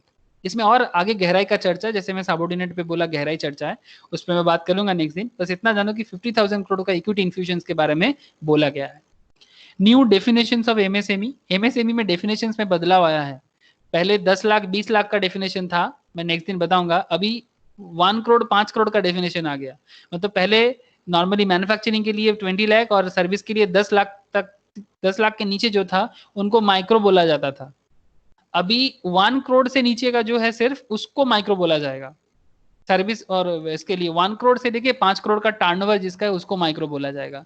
मतलब अभी माइक्रो लेवल में अमाउंट में बहुत चेंजेस आया। मतलब पहले 10 लाख देके बोलता था भाई तुम्हारा माइक्रो है, 10 लाख लिया चलो माइक्रो खत्म। अभी 1 करोड़ तक जा सकते हो। तो वो डेफिनेशंस थोड़ा डिटेल्स में है, नेक्स्ट दिन चर्चा करेंगे।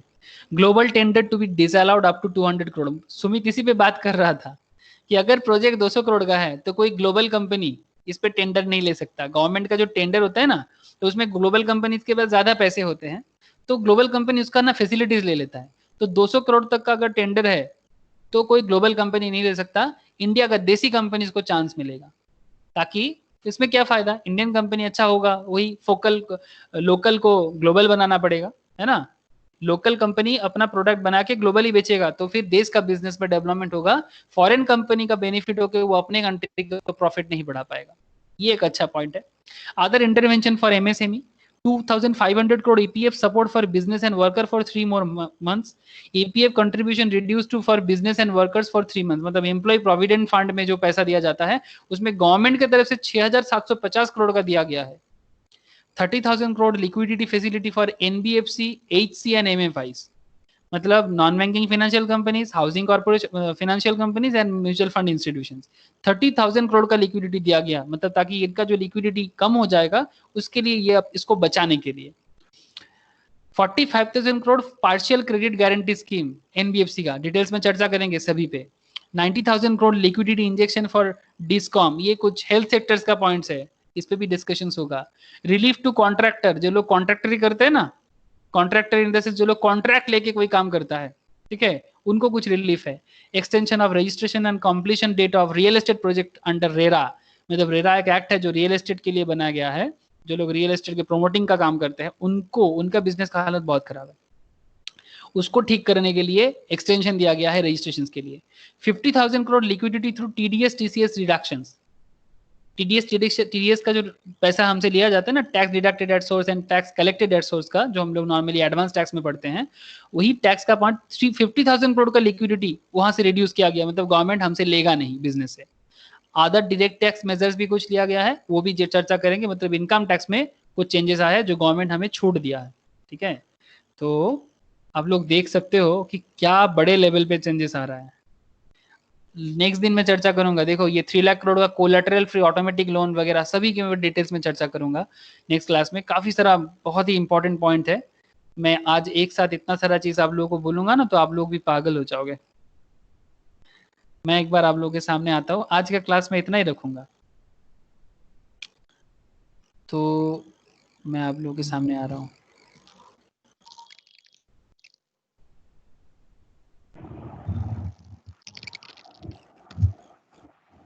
तो बोलो, कुछ पूछना है? आज का क्लास कुछ काम का क्लास था, कुछ समझ में आया क्या चीज है क्या नहीं, कुछ बताओ.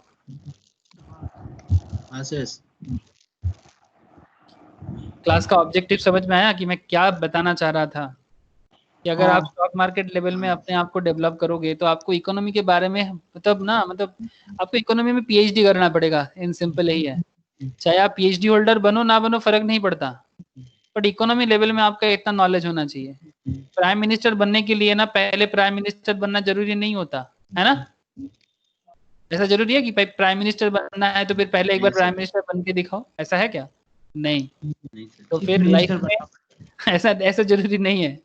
तो फिर अगर आप नॉलेजेबल बन सकते हो इकोनॉमी लेवल पे तो आप उसका यूज करके अपने स्टॉक मार्केट लेवल में, फंडामेंटल लेवल में बहुत जोर का पैसा भी कमा सकते हो और अपना फाइनेंशियल लेवल को भी स्ट्रॉन्ग कर सकते हो. क्या मैं रॉन्ग हूँ ज्योति? नहीं सर. बोलो, समझ में आ रहा है? डिटेल्स में मतलब जो मैं आज दिया, आज बस मैं ओवरव्यू दे पाया आत्मनिर्भर भारत का. मुझे और एक क्लास लगेगा आत्मनिर्भर भारत का डिटेल्स में बात करेंगे. हाँ बोलो. হ্যাঁ দাদা বলছি মানে ক্লাস শেষ হয়ে গেছে? হ্যাঁ ক্লাস শেষ হয়ে গেছে. তোর যদি অসুবিধা থাকে তুই যেতে পারিস. না না অসুবিধা না, আমি জাস্ট একটা কথা বলতাম. হ্যাঁ বল না.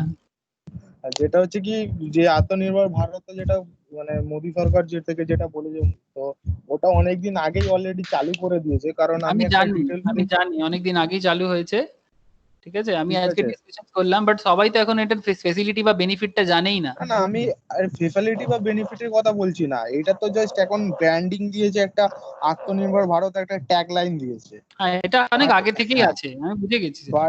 এইটা সেটা যেটা চলছিল, যেটা হচ্ছে তোমার মেন মানে ফোকাস করেছিল, যেটা মানে জাস্ট একটা চায়না আর ইন্ডিয়ার মধ্যে একটা ডিফারেন্সিয়েশন আমি একটা ডেটা দেখছিলাম, যেখানে তোমাকে আমি বলছিলাম কিছুদিন আগে যদিও ফোনের মধ্যে, চায়না গভর্নমেন্ট কোনো মানে এত কস্ট মানে কোনো প্রোডাক্টে এত কস্টটাকে কমিয়ে দেয়, তার কারণ হচ্ছে ওদের গভর্নমেন্টটা স্টেবিলিটি রয়েছে, ঠিক আছে. যেটা মানে যেটা একেবারে মানে গভর্নমেন্ট ফর্ম করলে সেটা 15 থেকে 20 বছর অ্যাপ্রক্স চলে, ঠিক আছে.